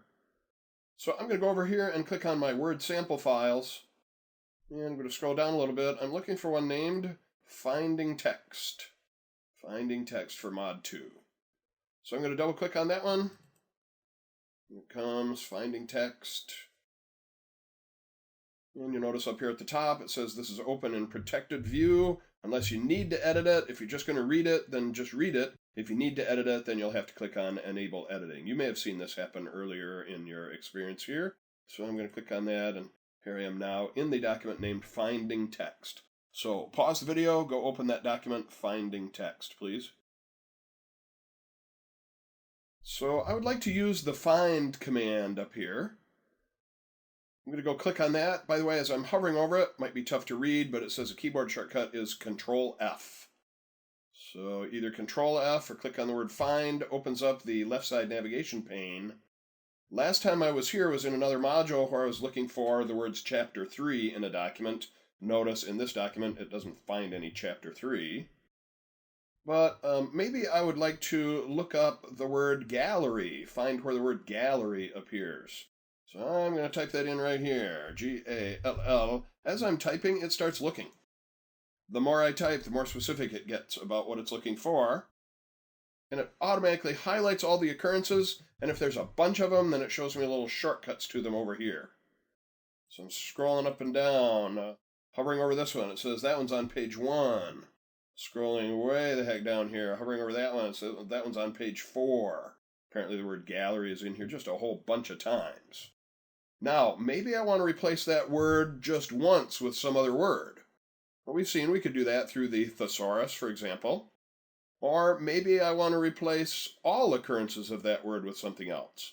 A classic use for this would be, we've got a bunch of documents for a company where the company name is mentioned in the document, and then the company gets sold, and now the company has a new name, and I need to go back and rework a bunch of my documents to go find the old name and replace it all with the new name. So we do have a couple of different ways to replace things. I'm going to go up here and click on the little pull-down arrow next to the word gallery. And I've got some choices in here about, for example, do I want to find graphics in my documents? Do I want to find footnotes in my documents? Well, not what I want to do right now. What I want to do is replace the word gallery with something else. So I'm going to click on Replace. And now it opens up the Find and Replace window. By the way, I could have done that by clicking on Replace up here to start with. So now it says Gallery, and then down here I'm going to tell it what word to replace it with. And then I can either replace it once and then find the next one and decide about replacing that, or I can replace all of them. Also, as I look down here under the more, I've got some other choices down here about, do I worry about uppercase, lowercase? Do I want it to only find places where a gallery is the whole word, or do I want it to find other words that are like it, like galleries? That would be all word forms. If I don't look for whole words only, then it will find words inside each other. This makes me think of a old joke that Stephen Colbert was telling on his show one night. He was reading an article that said a famous political figure had been but-buttonated. And he said this was an example of find and replace gone wild. The person, it said, had been but-buttonated. And so I'm thinking, so what would that be about a spell checker? Maybe he was assassinated. And they'd run a spell checker looking for one of those words and putting in the other one, and suddenly he was but-buttonated. And Stephen's answer to that was that probably happened with a Butalt rifle. Anyway, moving on. So I can get real specific about how I want it to find certain words, and do I care about the uppercase, lowercase, and that kind of stuff. And maybe I want to replace the word gallery with showplace. Now, that's not really appropriate for the word gallery here, because they're talking about these kind of galleries up there, the Styles galleries and so forth. That's the official name of those. But I'm going to say, in my case, yeah, I want to replace the word gallery with the word showplace. So I'm going to click on replace. And somewhere in the background here, it replaced the word gallery with showplace, and now it has found the next one. Then I'm going to say, okay, replace that one. And now that one says showplace, and now it's finding the next one. And if I just don't like that word at all, or it's that one case where the new company has bought out the old company and I need to replace them all, then I've got a button for that, replace all. And it said it found 71 replacements. The word gallery is obviously mentioned a lot in this document. I'm going to choose OK. And then I would like you to try that thing you have just seen me do. I'm going to close this window.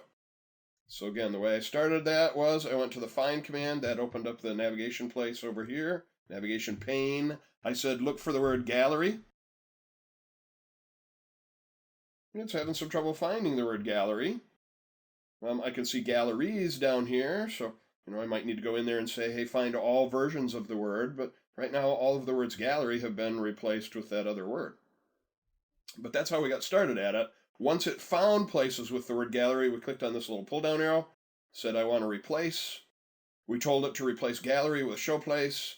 You can click on replace. It'll do them one at a time. You might need to grab the title bar to move it out of the way, and then maybe try replace all, and it'll tell you how many it found. So your turn to use the find and replace feature of Microsoft Word, please.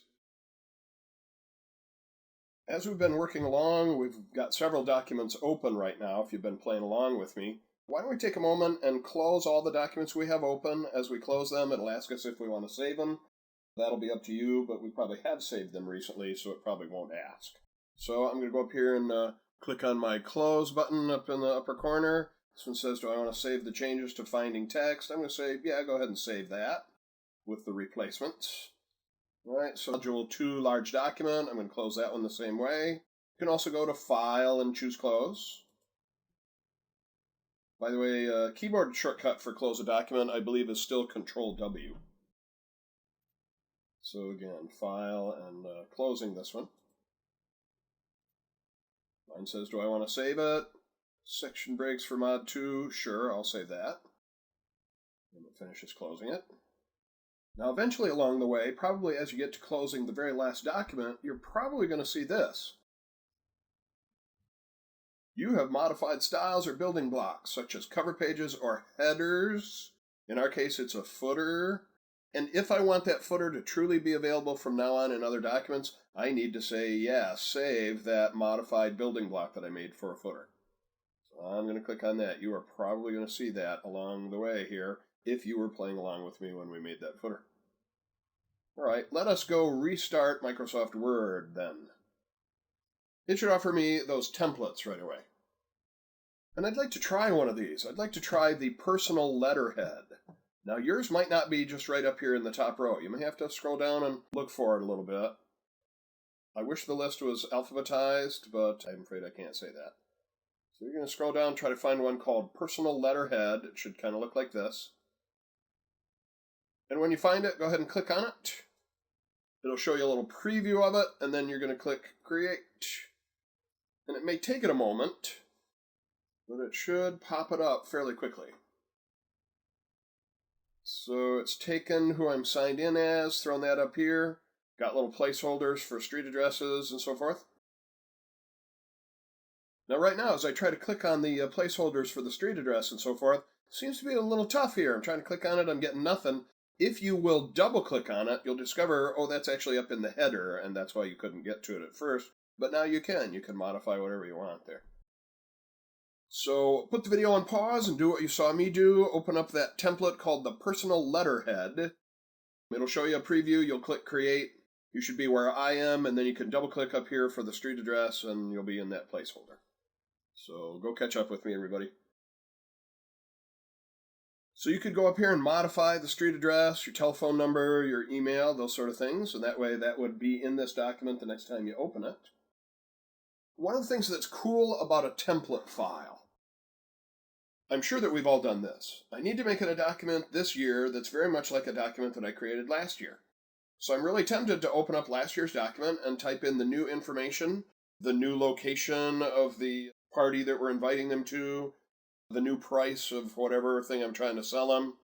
And then if I make this mistake, if I go up and click on the Save button, what have I just done to last year's document? I've destroyed it. I've replaced it. Microsoft would say, you have updated last year's document. I have a little different name for that. I would say, you have stomped and folded and mutilated last year's document and replaced it with this year's document. One of the cool things about a template is you can modify it, add new things to it, and then when you click the Save button, it will not destroy the template. It will create a brand new document every single time. And then we'll come back and talk about, well, what if there are certain things that I want in there every single time? Maybe I'll make a template for myself. So we're going to look at those two levels of using templates. All right, so if you want to take a minute and fill in your street address and telephone and that kind of thing, well, I take a minute and do that now. I'm not going to do that right now, but feel free to do that if you like. Put the video on pause and then come on back.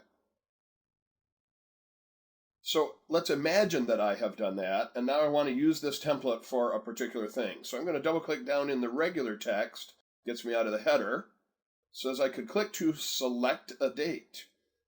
Select a date. I click on it, I get a little pull down arrow here with something called a date picker. So it has today's date in there. I could click on today and put that in there. Maybe I want to send the letter next week, so I could put, next week's date in there. So far, I'll just click on today. I click away. There it is. Has today's date in there. It says, Dear Recipient. All right, so I'm writing this letter to a particular person. And I'm going to zoom in on it a bit. So, Dear Dizzy Gillespie. And then it's got a bunch of text down here that I probably don't want in there, but it's just little placeholders for how the thing would look. And so now I'm going to fill in the information that I need Mr. Gillespie to know. So I am dragging across the things that I'm going to change. And maybe this is going to be sort of a standard form rejection letter. So we have reviewed your application to our trade show.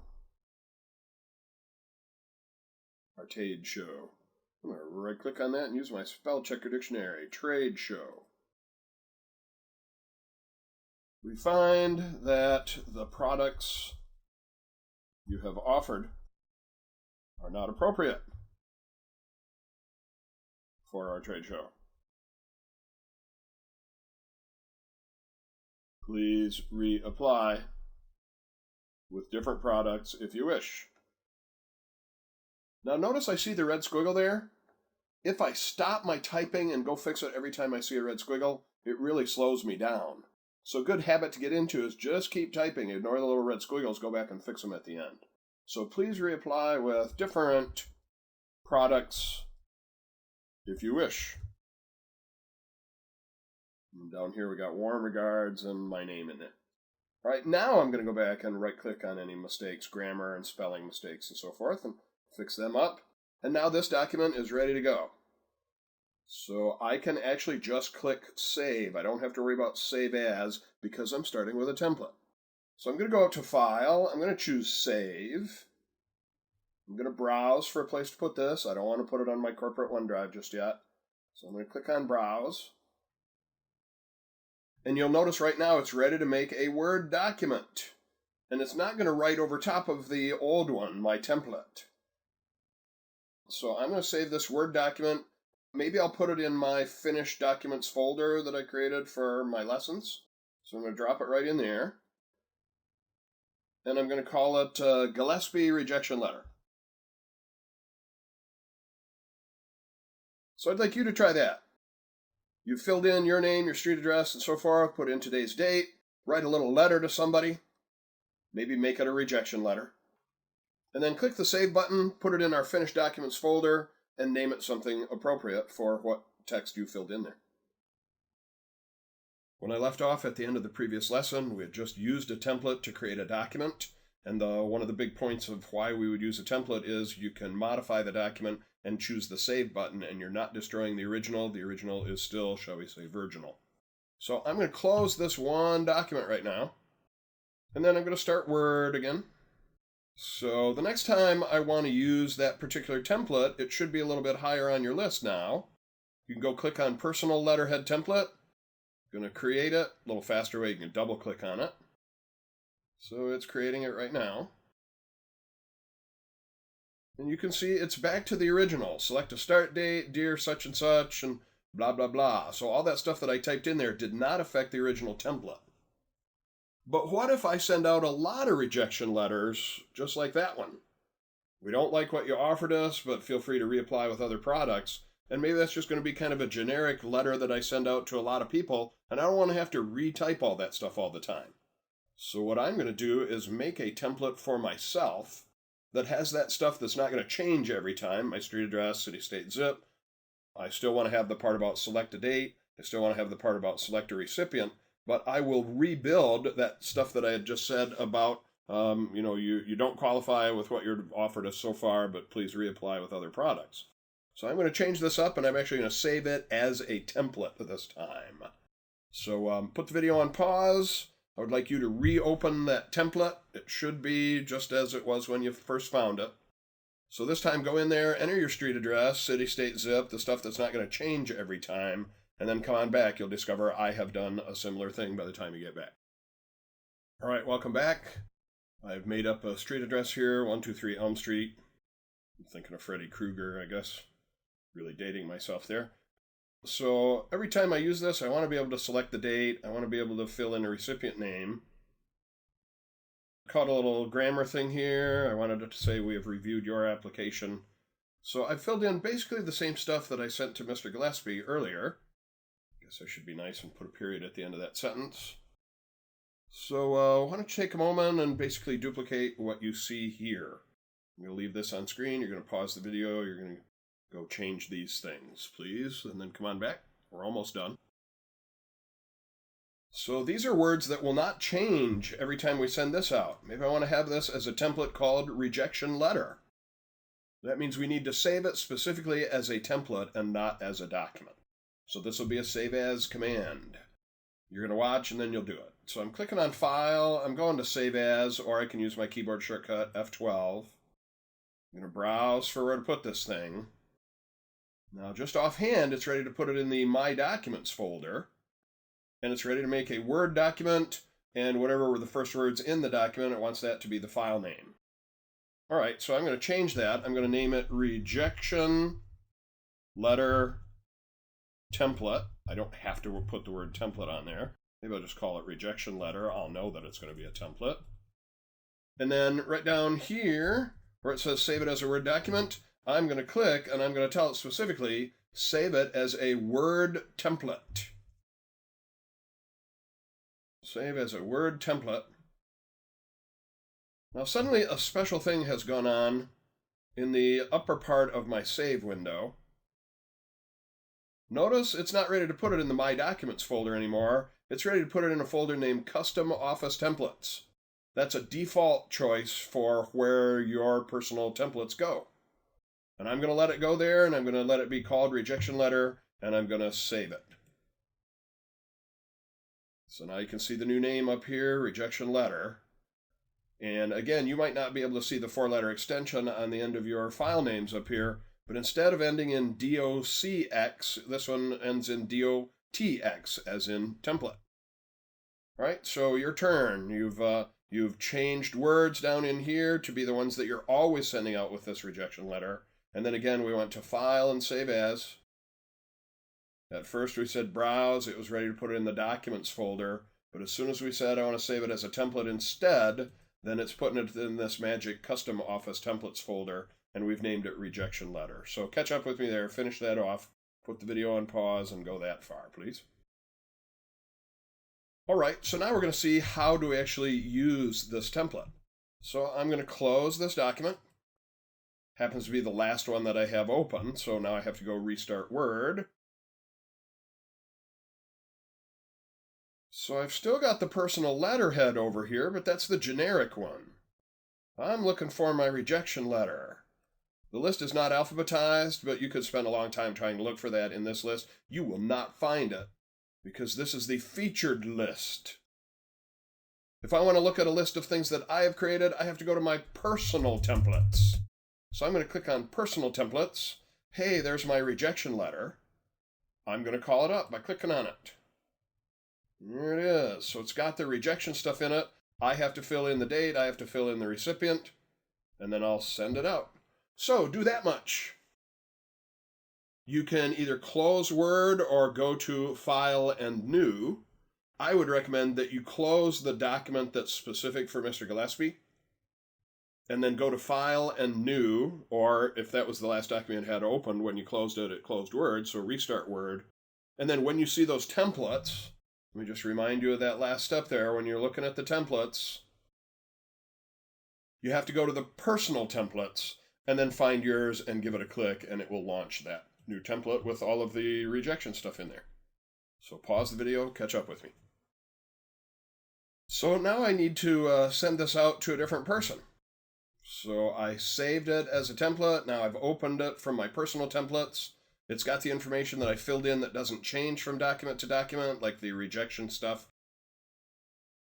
All I have to do is fill in the date and the recipient. So here's my date. Here's my recipient. I'm going to go to Mr. Gillespie's friend, Charlie Parker. Gets the same rejection letter, so I'm ready to save that. File, save. Decide where to put it.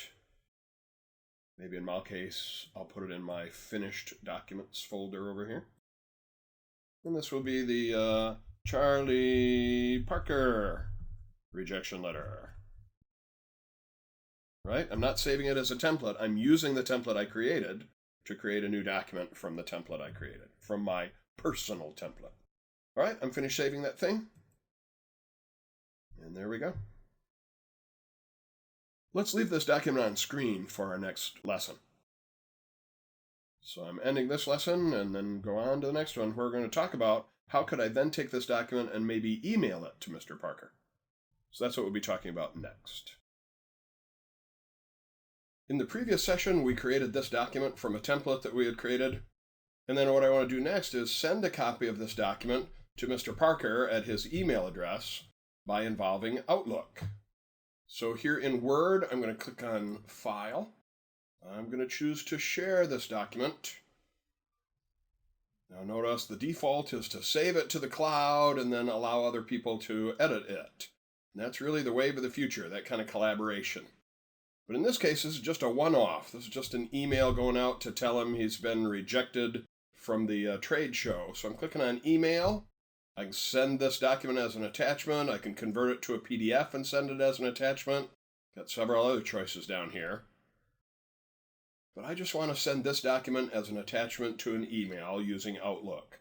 So I click on Send Attachment. Now it's getting me to sign in to my Outlook program here. I'm clicking on OK to sign in. Outlook should be appearing momentarily. Here it is. Now I have to address it to Mr. Parker. C. Parker at Columbia Records. I don't know if any of you are recognizing these names. Dizzy Gillespie, Charlie Parker. They are legends of the jazz bebop era. I'm a big fan of jazz. In fact, oddly enough, my college degree is in jazz music studies. I've just always studied computers along the way as well. My minor is in computer studies, but trombone players usually don't have Blue Cross and things like that, so it's been good to have some other talents. But that's how I'm familiar with the names Dizzy Gillespie and Charlie Parker and those kind of things. So I got to tell you, I'm making up an email address because Charlie Parker isn't even alive anymore. So I'm going to send this out to him and, drop a little note to him saying, please reapply if desired. Then we've also got the rejection letter going out here. So when I click on send, it ought to send that email to him. Here I've got, a couple little things that are hampering it. The fact that this email address doesn't actually exist. But in your business, in real life, when you clicked on send, it would actually send that thing out. So let's assume that would happen. If you would like to try that, send out something to Charlie Parker, you'll probably run into the same kind of things that I'm running into, that he doesn't exist. If you would like to try to send it to, I don't know, maybe yourself, then you should have better luck at that. So if you want to try that, feel free to just send it to yourself here, just so you can see it actually happen. So that's the end of our section about taking a document that you've created, attaching it to an email, and sending it out. So I'm going to close these windows. Once you have sent that out, you can go ahead and close Outlook if it happens to open for you, and you'll wind up back in your document. Thanks, everybody. So that's the idea of sending out by email. In our previous session, we were talking about sending this document out by email. Let's do as we have done with several of our other sessions. Let's close all the Word documents that we have open, and we're going to switch gears, and we're going to talk about sending something by snail mail, post office mail. So I'm going to close this document, and then I'm going to go open one here. I'm going to switch from my finished Word documents to my Word sample files documents, and I would like to reopen one that we were using earlier in this session.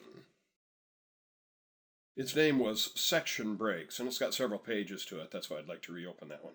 So I'm scrolling down through the alphabetized list here and finding section breaks that we've used in Module 2. So here's my cover page, and then here's my other pages where we'd set up the headings at the top of the pages and so forth. I'm looking down here in the bottom left corner. It says this is a 16-page document. So I'm going to print this thing out.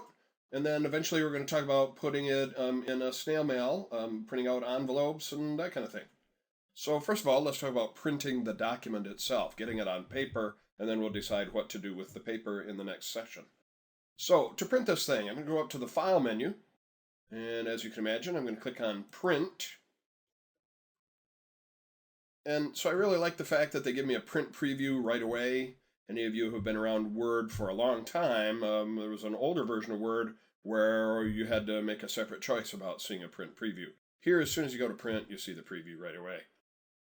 So there's a couple of things going on in the lower left section over here. What is it I want to print? Do I want to print all the pages? Well, that's what it is by default. But let's imagine that maybe in the middle of this thing, there's a page that has a coupon for some freebie, and that offer isn't available anymore, and I want to skip that page. So one of the ways that I could choose to not print all the pages is in this box right below, where I can list consecutive pages by putting in a number and a hyphen and then the number after it. And then anything that I want to leave out, I can leave a comma and then choose some other pages. And right now that seems kind of vague, but let me tell you what I'm talking about here. So I could say, let's see, I'm looking at this thing, it says it's 16 pages. I can actually kind of move from page to page to see what things are going to look like. So if for some reason I didn't want to print page 7, let's just imagine that that's the case, I could say for the pages I want to print, I'm going to print pages 1 through 6, comma, 8 through 16. Or I could say 1 through 6, comma, 8 through 12, comma, 14 through 16, something like that. So let me just zoom in on that. I've said give me pages 1 through 6, skip page 7, give me pages 8 through 16. Right below that, I get to choose if I have a printer that'll print on both sides of the paper. I should have a choice about that. Now, I can also do that up here under the printer properties, and this is probably actually a better place to do that. So the properties that are available when you click on printer properties, of course, will depend on which printer you've got, the brand, the model, and so forth. I happen to be set up on a printer here that can print both sides of the paper. So I could say, well, what quality do I want to use for my printouts? I'm going to choose draft. And then under layout here, I get to choose in this printer that will print on both sides of the paper. Do I want to just print on one side of the paper? Or if I'm going to print on both sides of the paper, do I want to flip it on the short side, which would be on the bottom? Or do I want to flip it on the long side, which is, used much more often here?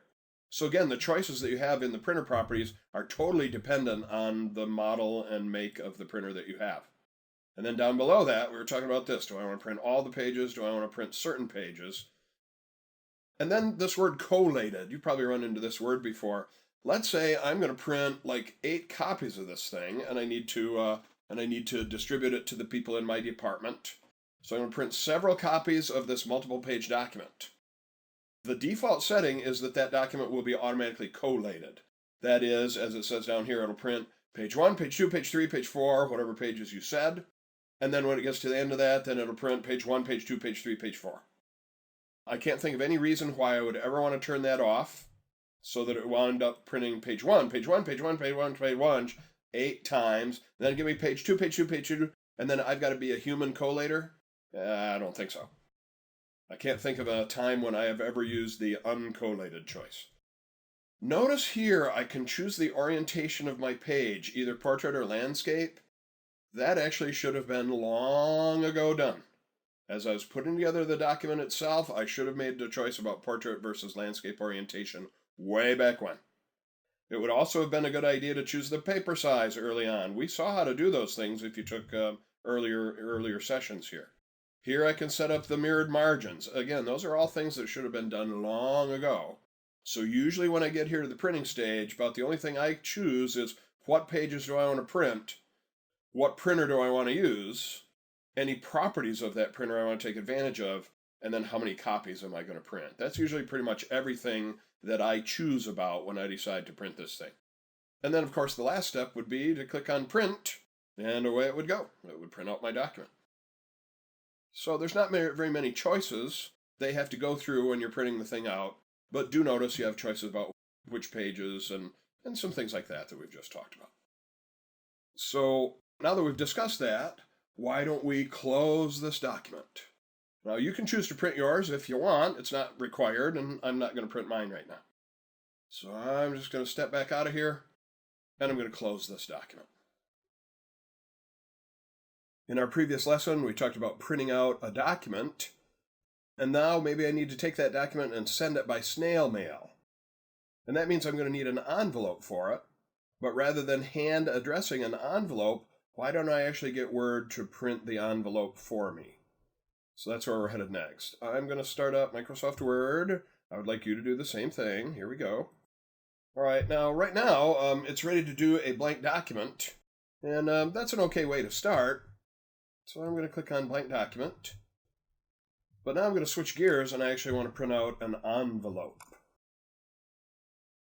Now, as I look at the different command tabs that are available up here at the top, I'm wondering where I might find stuff about an envelope. What seems like the most likely place? Oh, I see something about mail here, mailings. That's actually the place I need to go. So that's where I'm clicking on right now, mailings. And then over here at the side, I see some choices about printing out envelopes or labels. Now, in a later lesson, we're going to start talking about printing out labels for a whole bunch of people at once, or printing out individually addressed envelopes for a whole bunch of people at once. In order to do that, we would need to do something called mail merge. Over here where it says envelopes and labels, these are about one at a time, or maybe a page of the same label over and over again. Why would I ever print a whole page of the same label?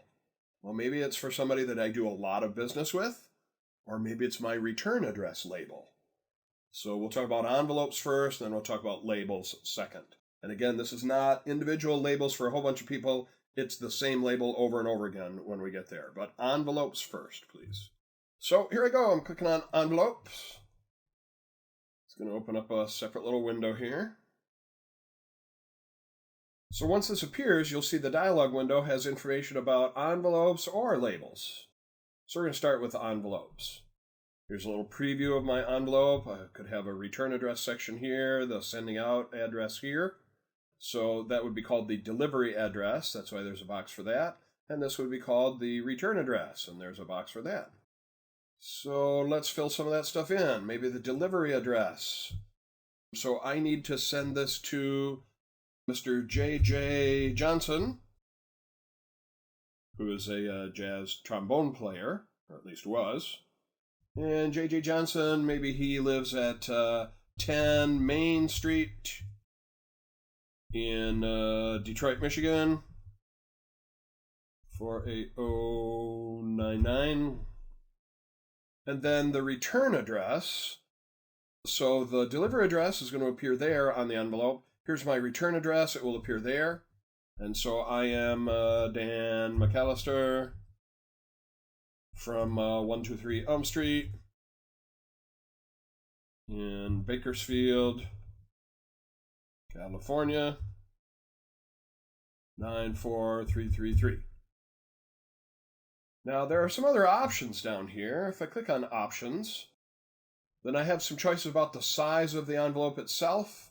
Do I want to change the font for the delivery address? Do I want to change the font for the return address? If I want to, then I go and choose that, and I make all those kind of choices. And then once I'm ready, I'm going to click on OK. And then I'm going to put that envelope in my printer. Now, I don't know how many of you have ever had to do that, try to get an envelope in your printer and put it in there the right way. Very often on the tray in the printer, they'll have a little picture of an envelope telling you which way you should put it in. Do you want to put it in there with the flap up or the flap down, or what way does it need to be oriented?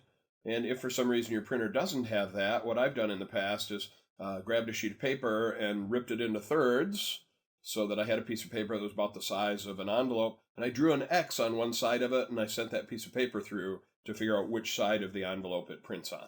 But you're usually not going to have to worry about that. Usually on the printer itself, it's got some little thing that indicates which way you're going to put the envelope in there.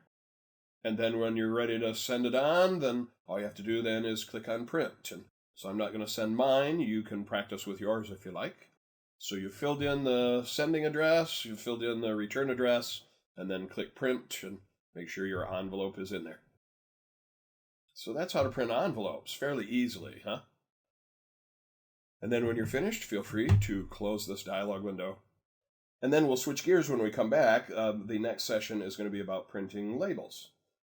And in this case, it won't be labels with different people's names on it. It's going to be a bunch of labels with the same information on it.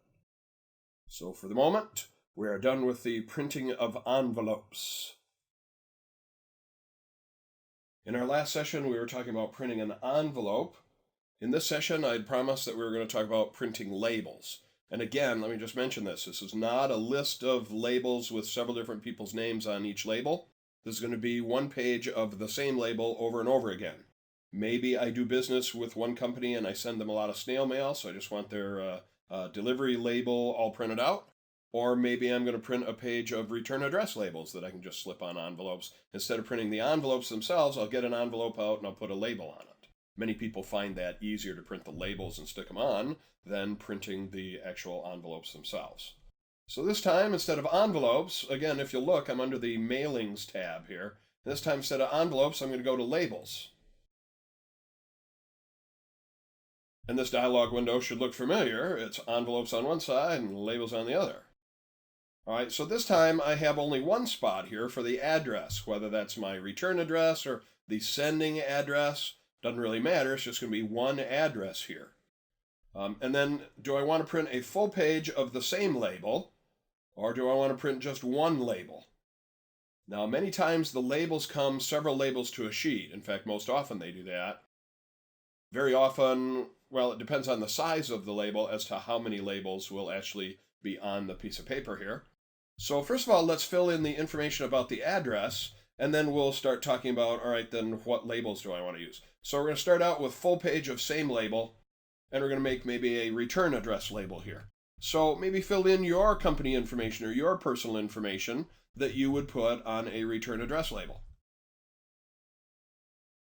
Now, maybe I would put it all on one line like that, or maybe I'm going to separate it into multiple lines, like I'm going to have the street, and then I'm going to have the city and the state, and maybe have the zip code right there on the same line. Next, you'll need to set up the options for the label. What size is it? How many labels go up and down on the piece of paper that they come glued to? How many sideways? How many up and down? What's the size of the label? And so forth. So to do that, we're going to click here on the Options button. So up here at the top, boy, they've got an old school thing here, continuous feed printers. Those are the ones that had the fanfold paper with the little holes on the sides of the paper. Man, it's been a long time since I saw one of those. And then the other choice, the default choice, is page printers, where you're going to slip in a page with envelopes glued to it. So I'm going to go with that. And then we have label vendors down here. Now, early on, Microsoft really only supported a few of them, and maybe you guys know which one is the one that's been around kind of forever. I'll call it the McDonald's of labels. I'm going to click on the pull-down list here, and so I want to choose what brand I'm going to use. And if I scroll down just a little bit, I'm going to see this company right here, Avery. So Avery has been around forever. They are, again, I called them the McDonald's of labels here. And recently I was in an Office Max and I was walking through their labels section, and Office Max has their own brand of labels. And I found it kind of funny that on the front of the Office Max labels, it said, emulates Avery A5, A4, something like that. And I had to laugh at that. It's like if I'm selling beer and I say, my beer tastes just like Budweiser, buy my beer. So I got a little kick out of that, but I'm going to go with a Avery size, and US letter is just the size of the paper that it comes on. So I'm going to go with Avery US letter, and then once I choose that, then down here at the bottom, I've got all kinds of different Avery product numbers here. And probably the two most popular labels from Avery are numbers 2160 and 5160. So I'm going to scroll down through here. I'm going to find 2160. Scrolling a bunch here, getting down to the twos, and scrolling up to get like the 4-digit twos, and I'm looking for 2160. There it is, mini sheet labels, half sheet. So when I click on that, it says, all right, little mini labels, they're an inch high, they're about 2 2/3 inches wide. They come on a piece of paper that's 4 1/4 by 5 inches. Well, okay, that's great if my printer will handle those easily. Let me scroll down and look for 5160. Now, in fact, if right here I type a 5, it will jump past all the 1s and the 2s down to the 5s, which is kind of handy. And now I'm going to go look for 5160. Easy Peel address labels. So these actually come on an 8.5 by 11 sheet. They're the same size as the other ones, 1 inch by 2 2/3. They don't come on a half a sheet of paper, they come on a full sheet. So 5160, 2160, the setup is the same for each of them, it's just what size piece of paper they come on. So I'm going with the 5160. What I hope I will never have to do is set up a brand new label where I'm going to define how wide the thing is and how tall it is and how many across the page and all that kind of stuff. Man, I hope I never, ever, ever have to do that. So I'm going to go with one of the pre-sizes here for my Avery labels. I'm going to click on OK. And so I'm pretty much ready to go here. Now, if I'd like to see what that page is going to look like, I can slide down here to this button and say, hey, give me a new document to show me what these labels will actually look like. And I'm going to click on that right now. And here's what the labels will look like. And then the last thing I need to do is put my page of labels on the printer. And again, I might need to test it out to figure out whether it's going to print on the front side or the back side. So what I have done sometimes in the past is just put in a regular piece of paper without any labels on it, make an X on one side of that piece of paper, send it through and figure out, well, did it print on the X side or the other side? And that'll help me decide which way I need to put the labels in before like wasting a whole page full of labels somehow. All right, so it's your turn to kind of finish that off. You were probably doing it with me, but if not, let me remind you how we got started. That was mailings and labels, and we filled in the address of it, We chose which label we wanted to use by going to the options, I went with the Avery US letter size paper, specifically number 5160. Remember, while you're going through this list, if you just click on something and type a 5, it will get you down past the 1s and 2s and 3s to the 5s, and then you have to only scroll a little bit to get the Easy Peel address labels 5160. So we filled in that information. We said, okay, that's the one I want. And then you could just send it to the printer, but I prefer to put it on a new document so I can see what it's going to look like, and then send that document to the printer. So it's your turn to do all of that. So set up your labels. Maybe you don't happen to have a bunch of labels right there in the house, but if you want to slip a piece of paper in your printer and see what the labels will look like when you print them out, have at it. And that actually concludes our Module 2. So I hope you've had a good time. I hope you've seen useful things. Hope you'll come back for Module 3 and check out some more of Word 2016. For the moment, this is Dan McAllister signing off. Have a great rest of your day if you're done. Otherwise, I'll see you for Module 3. Thanks for watching. Don't forget we also offer live classes in Office applications, professional development, and private training. Visit Learnit.com for more details. Please remember to like and subscribe and let us know your thoughts in the comments. Thank you for choosing Learnit.